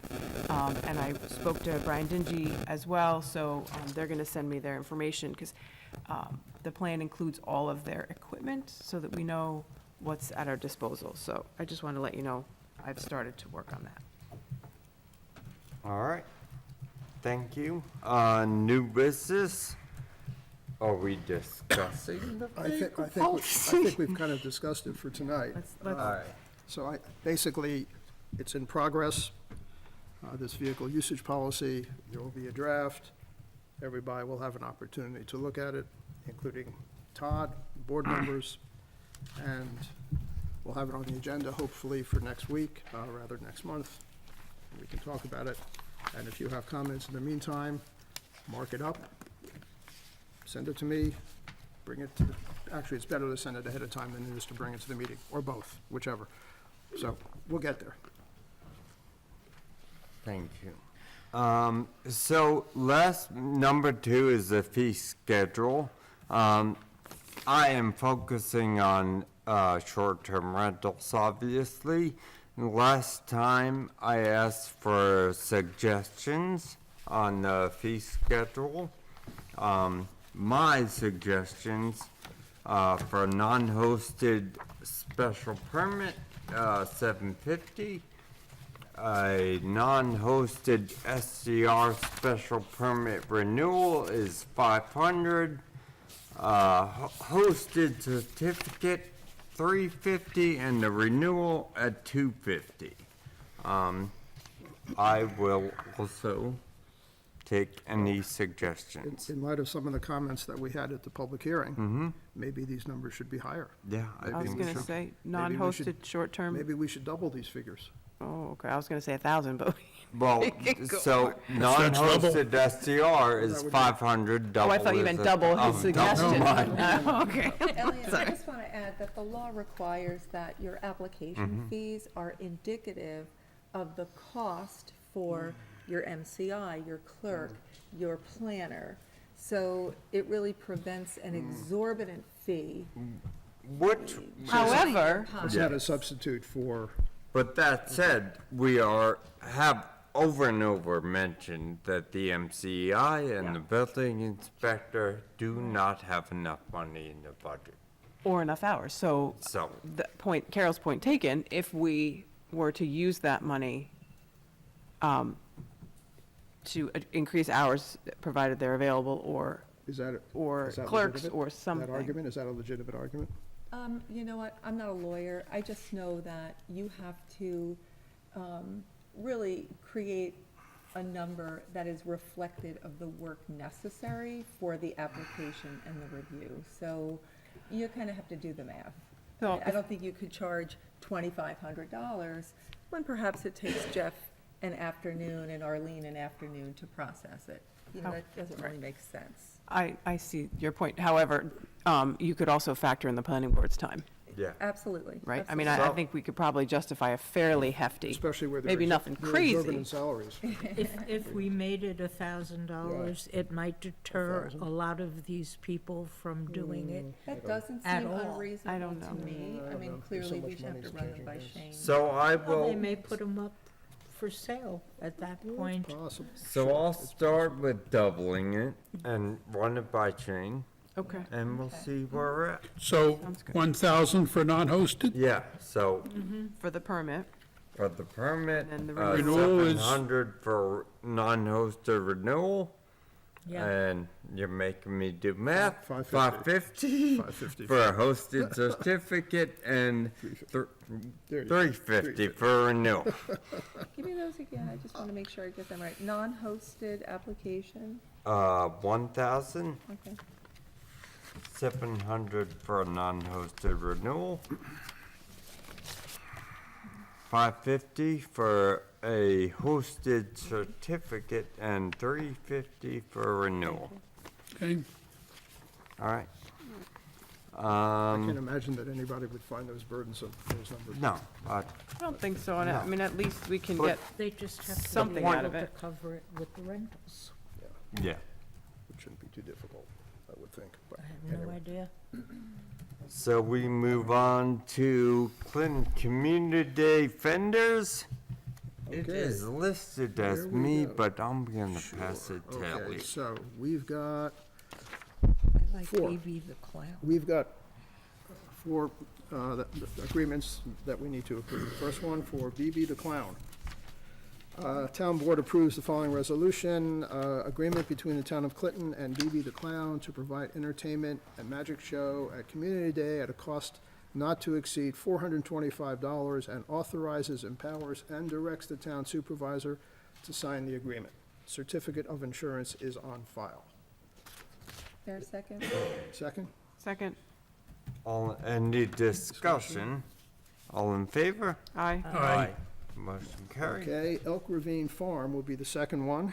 The agreement between Town of Clinton and Elk Ravine Farm to provide carriage rides at Community Day at a cost not to exceed $2,750 with the following conditions: receipt of a certificate of insurance, and that the participants in the carriage ride sign the Town of Clinton's event release waiver provided to Elk Ravine Farm, indemnifying, releasing, and holding harmless the Town of Clinton, and authorizes, empowers, and directs the town supervisor to sign the agreement. How big are the carriages? Second? Is there a second? Got a Second. Okay. Sorry. What's your Any question? How discussion? big are the carriages? How big are they, Like Melissa? the carriages? Any idea? I mean, is it 2 people? Is it 4 dozen? Somewhere in between. They're bringing several carriages. The one I believe is like a 6 or 8 passenger. That's the one they're going to do rides in. The one in the parade is an actual old stagecoach ambulance that they're going to be putting in the parade for us and stuff. I didn't know if it was going to be like the hay rides we used to have. We're going to go from the rail trail across from Upton Lake School, Salt Point Turnpike, turning down by Jeannie Beans, making a right into the field, the back way into East Clinton's property there, and along the rail trail. So it's just, the only short period we're going to be on the road is from Upton Lake School to Jeannie Beans. And then we got the fire, police, state troopers, and sheriffs that are going to be there to monitor the traffic when the horse carriages are given rides. So about Sounds 6, good. So you're going to have two to three carriages that are going to be coming for that price, nice. okay? Thank Sounds you. good. All in favor? Aye. Aye. Motion carried. Opposed? Motion Okay, Redbourne Band. Town approves the following resolution. Town Board approves the agreement between the Town of Clinton and Red Barn Band to provide music at Community Day at a cost not to exceed $600, and authorizes, empowers, and directs the town supervisor to sign the agreement. Is there a second? Second, I have a question. Why do we have 2 bands? Well, it's an all-day event, Okay, so Isn't One. isn't one of the bands down by the No, and one up on the road? The, They're only playing for 3 to 4 hours. yeah, Oh, the okay, fire okay. department can pay for one at Oh, their okay, And okay. this isn't the same band that was there last year? Okay. Just checking. All right. Okay, discussion, all in favor? Aye. Opposed? Motion carries. And the Pat O'Shea Band. Be it resolved, town approves the agreement between Town of Clinton and Pat O'Shea Band to provide music at Community Day at a cost not to exceed $500, and authorizes, empowers, and directs the town supervisor to sign the agreement. Is there a second? Any discussion? All in favor? Aye. Aye. Motion carried. All right, number 4, I make a motion, be it resolved, that the town board approves the resolution number of 2024, the MOA between the town of Clinton and Bruce Martin, and that the town supervisor is hereby authorized, directed, and empowered to execute the MOA and take any and all actions necessary to implement the provisions of the MOA in this resolution. Second. I would like to thank Bruce. He's done 34 years, as been mentioned, and he has always served the town honorably and cares about the well-being of the town of Clinton. Even though he has not always lived here, he always cares about it. So I am in favor of approving this. Any other discussion? Yeah, I mean, as a general rule, I don't like to go out of the contract. It's just a basic premise. Todd's comments hold a lot of weight for me, that he feels that it should be done. I did want to just confirm a couple of the details, if I might. So, the retirement date is July 11th, and until his actual, per the contract retirement date, we are paying half of the health insurance. We are just paying the 90% until he retires. So he normally pays 10% and we pay 90 until retirement. Right. After that, it's half. Okay, so we are continuing to pay the 90% for this period when he's not. Until July 11th. And then what happens between July 11th and the date It's when he reaches half. his? Actually, the town is only paying 45. It's so he Okay. pays his Okay. 10, and then half of that is 45. Okay. So we're paying that. And then, okay, and then we go to what the normal things. Yeah. All right, I just wanted to confirm the numbers there. Thank you. You're welcome. Any other discussion? All in favor? Aye. Aye. Motion carried. Hey, look at me. So we have, the next thing on the agenda is a settlement between the town, 10 towns, and Columbia Utilities, who backed out of the previous Community Choice Aggregation Program. I was hoping to have a resolution to pass tonight, but now we have until July 16th to pass that resolution. So we will do it at the next meeting. That being said, so Columbia defaulted on the CA, and they will be paying all the members of the CCA. So people who opted out won't get a check from them, but they will be, there will be a payout to everyone for their defaulting on the agreement. And it is going to be administered by a third party because, you know, it's complicated with 10 municipalities If we just tried to do our own and each tried to do their own, it would get messy.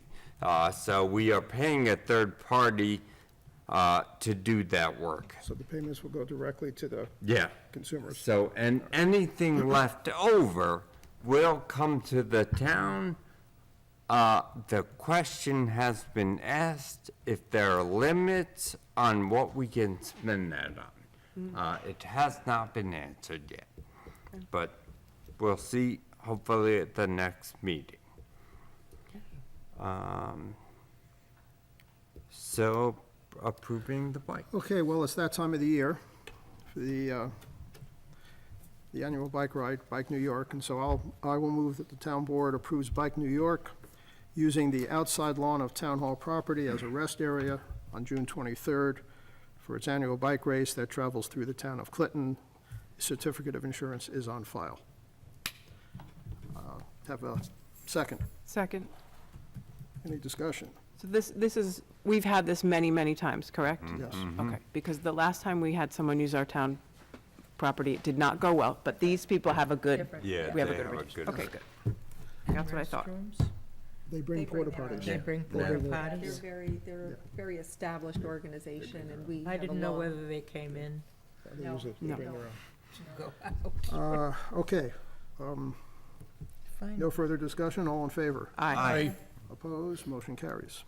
So, the dog control agreement, I mentioned this last month, that we are working on a DCO agreement, because SPCA is backing out. The agreement isn't done yet, but it looks like we'll save, significant money on it. There are 4 towns that will have a shared services agreement, and we just have to deal with housing, which the SPCA, it looks like, will do. We also have a backup in case they don't. I would like to thank Alan Bell, the supervisor of LaGrange, for working on this for all the towns involved. But that is my update. Any questions? All right. The 284, Marion. Okay, well, we need to approve the following resolution. Resolution number 284 agreement. Is there a second? Oh, sorry. Second, that was easy. Under discussion, this is actually a question for Todd, but, in the budget, we said there would be work on Mountain View. I'm just wondering if we changed that, or? We did? All right, so. We did do work on that. Yeah, I'm sorry. Sorry. We did do work on Mountain View, but I didn't use any of the funds for the 284 agreement out of that. I right. used the money I had in my budget for Coal Patch and Greater Patch.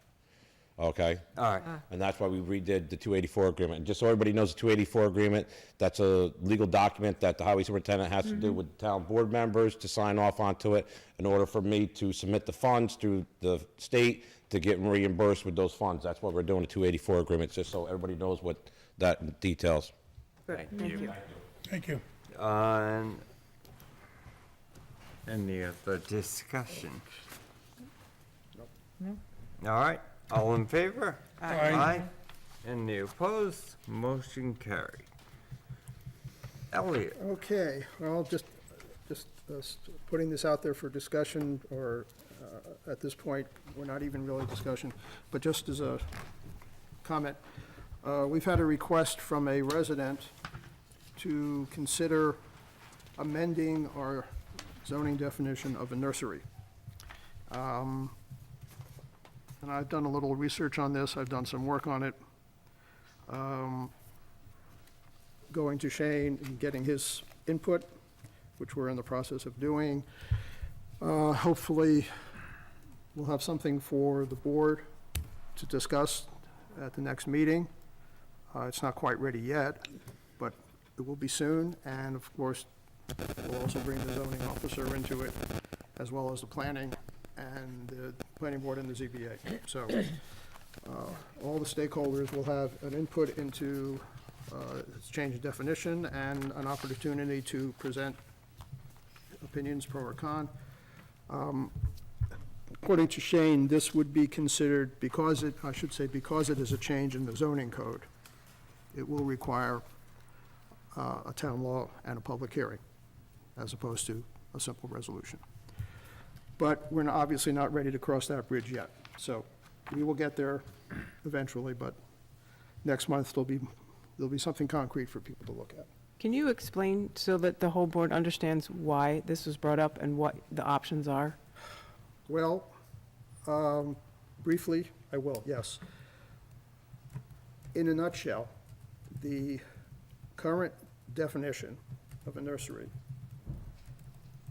does not include the right of the proprietor to sell anything other than what's grown on the property, at least as I understand it. The question is whether that definition can be amended or expanded to include decorative flagstones, Accessories. decorative bricks, ornaments of some kind or other that are related to gardening, but are clearly not being grown on the property. To my way of thinking, this is a very minor change. Also, one that is not inconsistent, at least from what I've seen, of nurseries. You go to a nursery, you can buy plants, what have you, and you can also buy these other items that are related to gardening, even if they're not created on site. And that's really all this is proposing. It's to me, a rather simple change.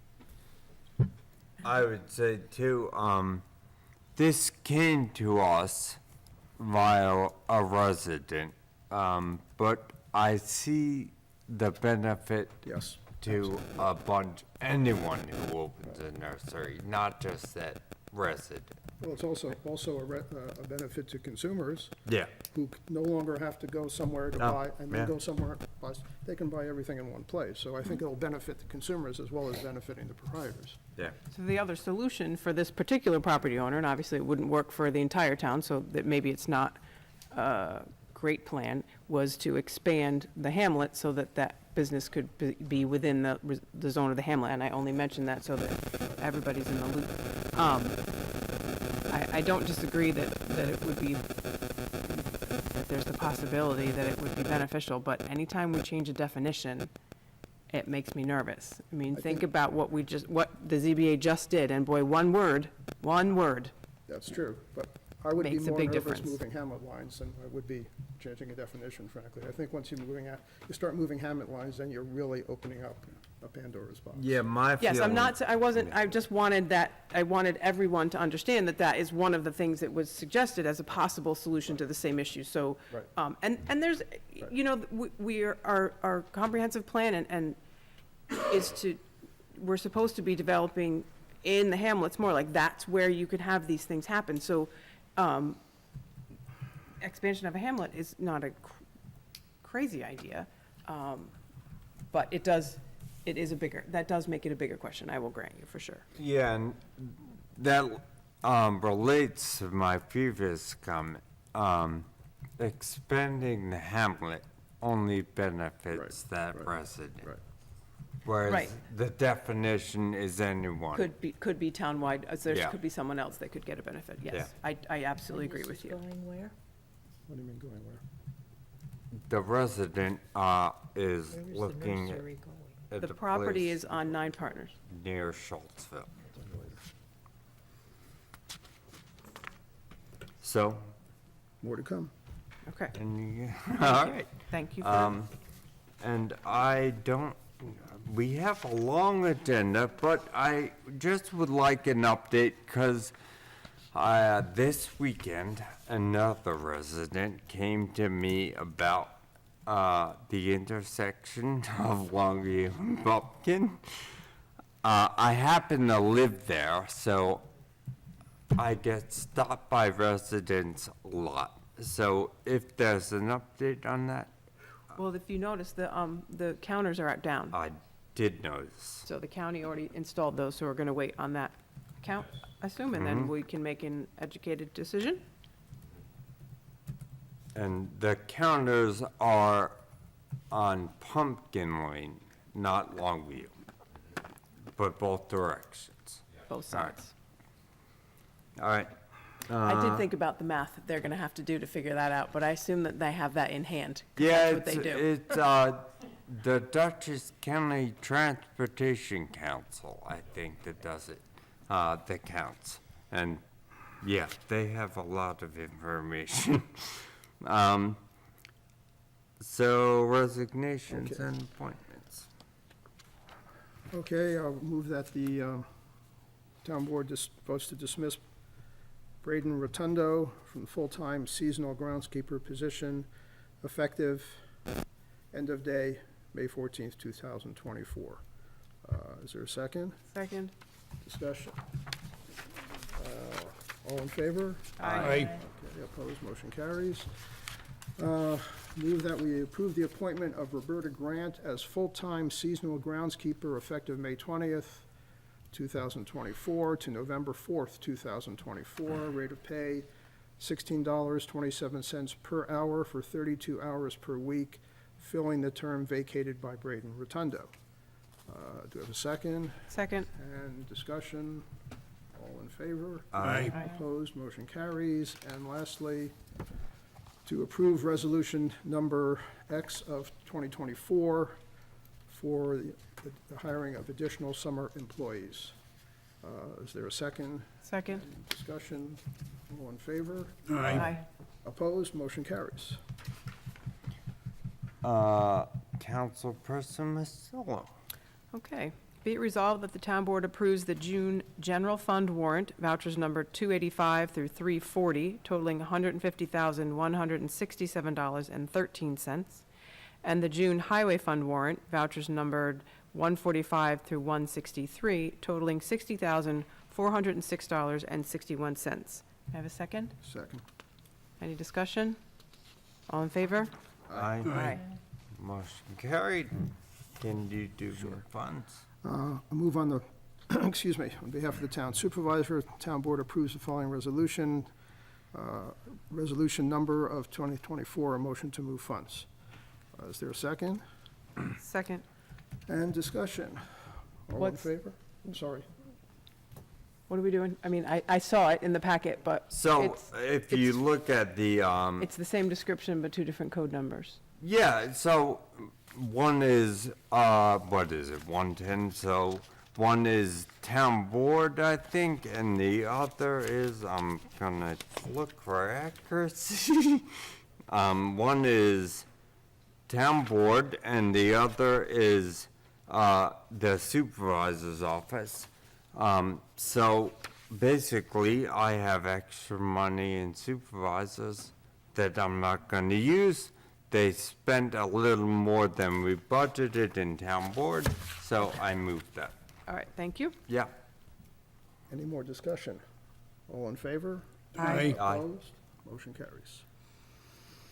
I make a motion to approve the supervisor's report for May 2024. Second. Any discussion? All in favor? Aye. Aye. Motion carried. Any other announcements? All right, is anyone here for public discussion? Judy. So, yes, I open the floor to public discussion. Any discussion? All in favor? Aye. Motion carried. Judy?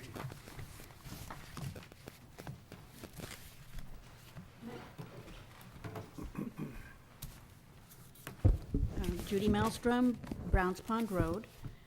Just a little bit of information about previous things talked about.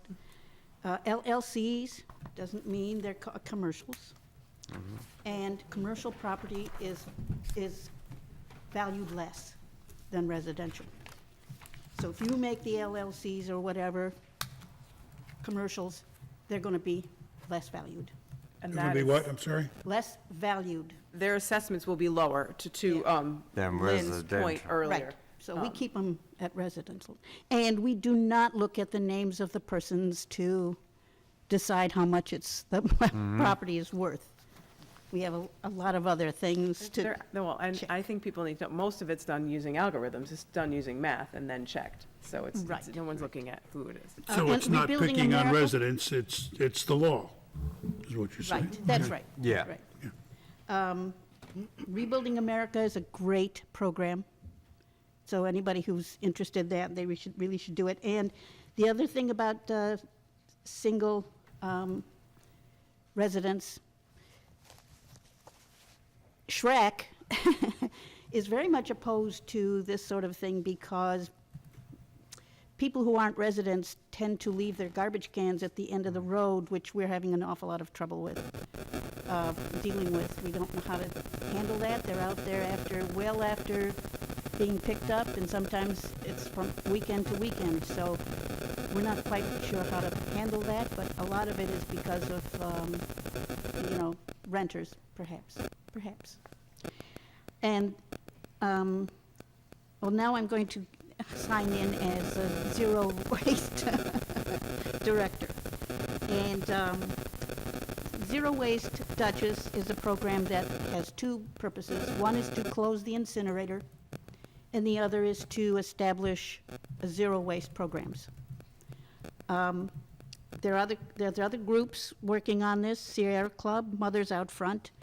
Mothers Out Front is doing a very important presentation by Zoom on June 24th at 7 p.m. It's called Trash the Incinerator. I sent you all things about it.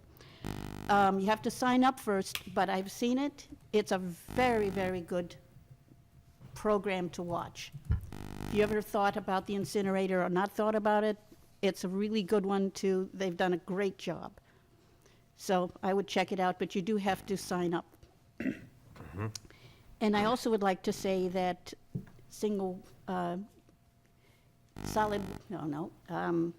Zero Waste Duchess is hoping to have our own forum August 15th. If I have to sign up the room for it, but I want to get the guy who's coming in to say he can do it on that day. His name is Neil Seldman, and he's from Zero Waste USA. He's really knowledgeable about programs for towns, big, small, whatever, cities. He's done them all.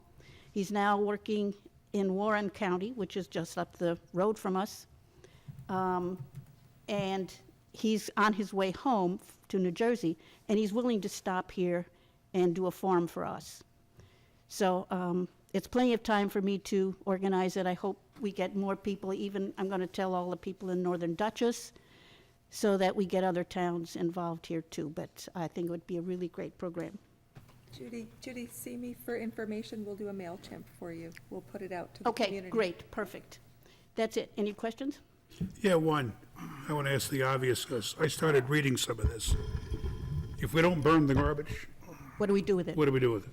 Exactly. Nowhere in all that information does it tell people. No, because they're Mothers Out Front's working very hard to close the incinerator.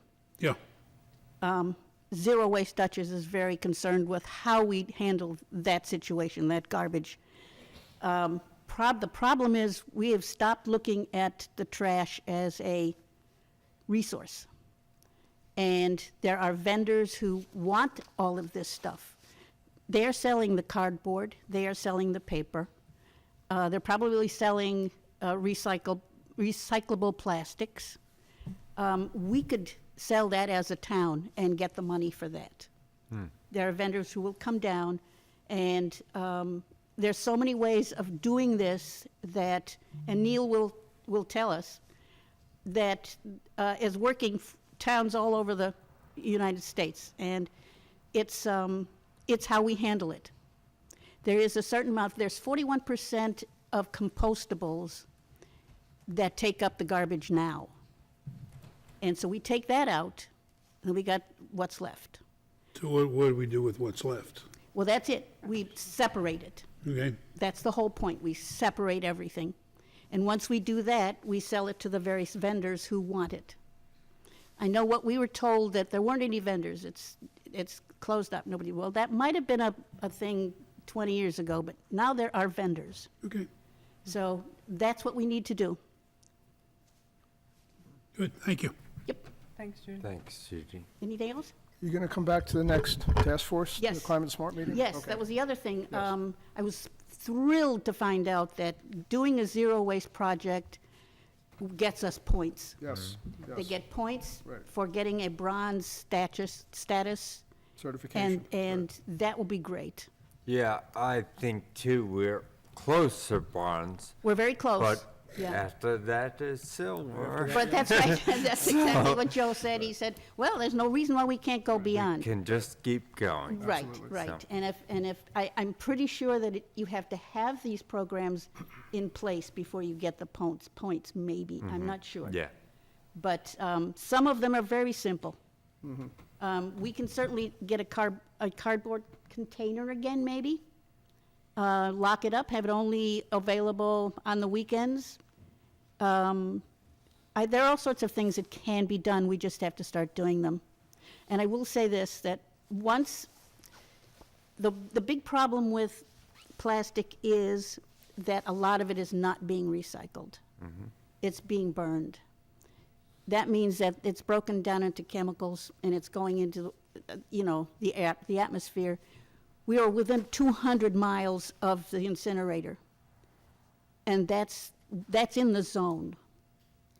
So we're getting that stuff in our bodies all the time.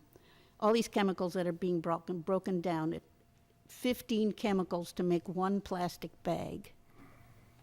It's all, 7 pounds of mercury is going into the atmosphere in a year. It's just, when you, when you find out, you're going to be appalled. But we can do something, and it's up to us to do it. One more thing, on the books in New York State is a reduction, let's see, what is it? A packaging reduction and restructuring Recyclables Act. It's good, but the way it is set up, the reduction property person organization is probably funded by the plastics organization, by the plastics industry, the chemical industry. They all have nonprofits working for them. And they're the ones who are going to plan this packaging. Well, it's kind of like asking the fox to design the hen house. And it's going to end, not only that, but it's the time that they've set up. We're all going to be like gone before anything really does change. I think it's up to us. I think it is up to the person, it's up to every single person who buys something, who doesn't think about how it's packaged, if we don't call these companies and say, I won't buy it if you don't package it properly, that might do something. Well, thank you for bringing this Okay. to our attention, and I think, oh, I know, and I think, I encourage everyone to learn about it and go to the webinars. Jeff? Thanks, Jeff Newman, MCEI. So two things that came up for me during the second public hearing and the discussion on short-term rentals, and I appreciate that Judy spoke to this, but property ownership is entirely separate from property use. A property can be owned by an individual, by a family, by an LLC, by a trust, by a nonprofit, and it has nothing to do with whether it's commercial or residential. Second, in terms of the fees for the short-term rentals, for example, I appreciate Carol's point about what they cover, and we've discussed that before. But I just did some quick research while we were here, and I think something to explore is New York State Town Law, Chapter 62, Article 9, Section 137, which allows for licensing fees. If any such trade, occupation, or use of premises shall be prohibited without a license, the town board shall establish uniform fees for the issuance of such licenses. And then it goes on, there's obviously a little section there. So something to look at as you think about how short-term rentals or other uses might be treated that will generate revenue beyond the application. Then the other topic was, this has come up before, about the changes that the DEC is making in the decertifying of their maps, and how we might address that and how we need to address that. Doing some research today for a permit, I saw on the New York State DEC website that they've already changed their law to accommodate the decertifying of those maps, and they did it really simply by just eliminating the reference to the maps. So there's several examples. I'll just read one that's the shortest. It's a little legalese wordy, but the current section says, after issuance of the official freshwater wetlands map of the state or of any selected region or region thereof, any person desiring to conduct on freshwater wetlands as so designated thereon, any of the regulated activities set forth in subdivision 2 of the section must obtain a permit. Right. The new one simply says any person desiring to conduct activities on freshwater wetlands or the regulated areas adjacent to these wetlands set forth in subdivision 2 of the section must obtain a permit. So they're just simply eliminating reference to the maps and referring to wetlands, which is what is the goal to protect anyway. So that's my suggestion or recommendation to the board. So so we wouldn't have to designate what we're using as maps, you don't think? I don't think we do, and I think what that does is what we have found, and we see this with different applications that come through, people will refer to the DEC maps, or refer to the Hudsonia maps, or refer to the new maps that are being made, and in my opinion, what's important is what is important to ask is what is it that we're trying to protect, and how do we achieve that?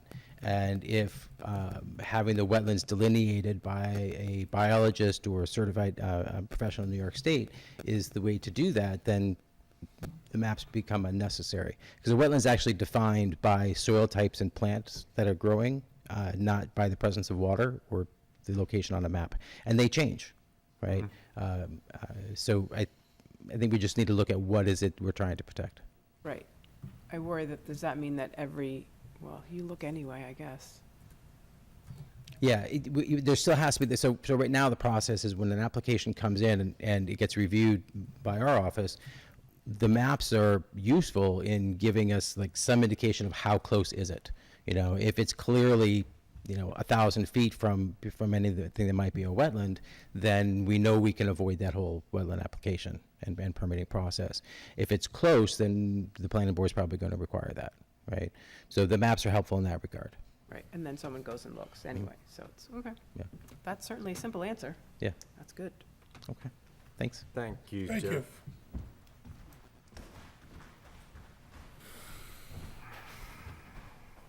Good evening again, Dean Michael, Hello. Island Road. I'll start out with bad news and I'll end up with good news. So first, I want to express my disappointment in the vote for the flooring. I mean, you're all a financial steward of the town's monies and spending it wisely. I totally disagree. I don't think you spent it wisely. Two, as an idea, as far as raising the fee, one of the things we do for like building permits is it's kind of like a progressive thing where, the larger the house, the larger the application fee, or you could do it based on the number of bedrooms. So I think you could have some type of formula to gradually raise the fee based on, the size, the use, the impact, those type of things. Three, I don't know if anybody knew this, but I'm also a director on the Dutchess County Resource Recovery Agency, which is the burn plant. And so I just want to make you aware of, if you did not know, is there is a grant that Dutchess County is offering if the towns would take on for, in particular, food composting. But in conjunction with that, I think we may even look into total recycling within the town and maybe bring back the garbage. So if there's a grant to kind of help us get into that mode, it may be a way for us to bring back the Saturday recycling and also add in this composting for food. Just an idea. I want to applaud the Hudson Valley Hero. 5, as far as nursery, in particular, what you're talking about for nursery, I would want to say that it should be incidental to what the main product is, obviously. Accessory use. An accessory use, but should be, the income should be incidental to the majority. So just like all our other farm law, just like our ag event center and all the other things, the law should be written in such a way that it's incidental and that the monies derived from it is not a major part of the revenue. That would be my suggestion. And last thing, I want to congratulate Bruce on many years of service to the town. Thank you. Thank you, Dean. Anyone else? Between you and Dean, you're limited to 6 trips to the microphone. Yeah, really. We requested some from Todd. You and can't anyone hold you them against us. I just Well, have sir. 3 short things. Marion, you guys, and Catherine, you guys were discussing updates on building maintenance and stuff. My biggest thing in the town hall complex is lights for the courts. Several times when Elizabeth's been here and Colleen's been here at night after court, when everybody's left, they're left here. Twice now, I think, Mike, you were aware of the one, she went to leave and there was somebody walking out in the parking lot. So the highway guys came out, walked her out to her car. So lights for the courts out back, very helpful. I suggested this before, on the backside of court buildings, we had the cedar trees that were turning the siding green. I started taking them down, I was told to stop, don't take them down anymore.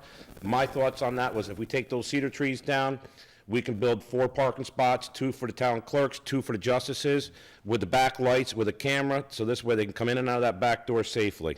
That's the only way I feel that we can secure them and make them feel safe walking in and out of here at night when nobody is around the town hall complex. There's no cameras to catch anybody around here. We just got a quote for cameras for the complex. Okay. The second thing I have is parking. You guys have the Bike New York here at the Town Hall Complex. I've never had a problem with them. The last group of people that were here, Yes. they parked through the highway department, all the way down around back, through the salt shed and everything, and blocked the doors. If we had an emergency, I could not get any of the equipment out of the buildings because they had cars parked up against the building, out in the parking lot out front here, like I said, all the way down around back. If the fire trucks tried to come and get fuel or gas, they wouldn't be able to get through. So that was one thing. Like I said, you guys approved the Bike New York. I want to let everybody know here in town, it's Can we use cones or something to keep people away? We're just going to lock the gates from now on. New York is not an issue. Yeah. Yeah, New York Bike is pretty good. That was a With New York Bike situation. coming in town, I want to reiterate to everybody in the town of Clinton, it's illegal to blow grass on the road. I see it all the time. Now with this bike club coming into town, we got motorcycles, we got young kids now, school's out, riding on these roads. Do not blow grass on the road. I swear to God, I will take the town stuff and I'll blow that grass right back in your yard. It has no business. We don't have a police officer here in town, or town constables are doing the courts, but it's a hazard. I've seen it all over town on different roads. And if you have a contractor mowing your lawn and there's an accident, it still falls back on the homeowner. Blow the grass back in your yard. Don't blow it out in the road for the safety of the people. Thank you. The other big item that I forgot to mention in maintenance, and I apologize, is that the highway roof is leaking, so that Roof. needs to be Oh. addressed as well. We've It had was on the conversation. sheet. Yeah, I know, but I didn't bring Oh. it up as Yeah. a big, I just, Right. like, the big items I wanted to Right. put Yeah. in the front of everybody. Yeah, it was And on the- the sheet, and also the outdoor lighting. Any other comments? All right, I make a motion to adjourn the meeting. Is there a second? No, I'm sorry. That's okay, second. I make a motion to close the public hearing and public discussion and return to regular order business. Any discussion? All in favor? Aye. I make a motion to adjourn. Second. Second? Any discussion? All in favor? Aye. Aye. Thank you, everyone.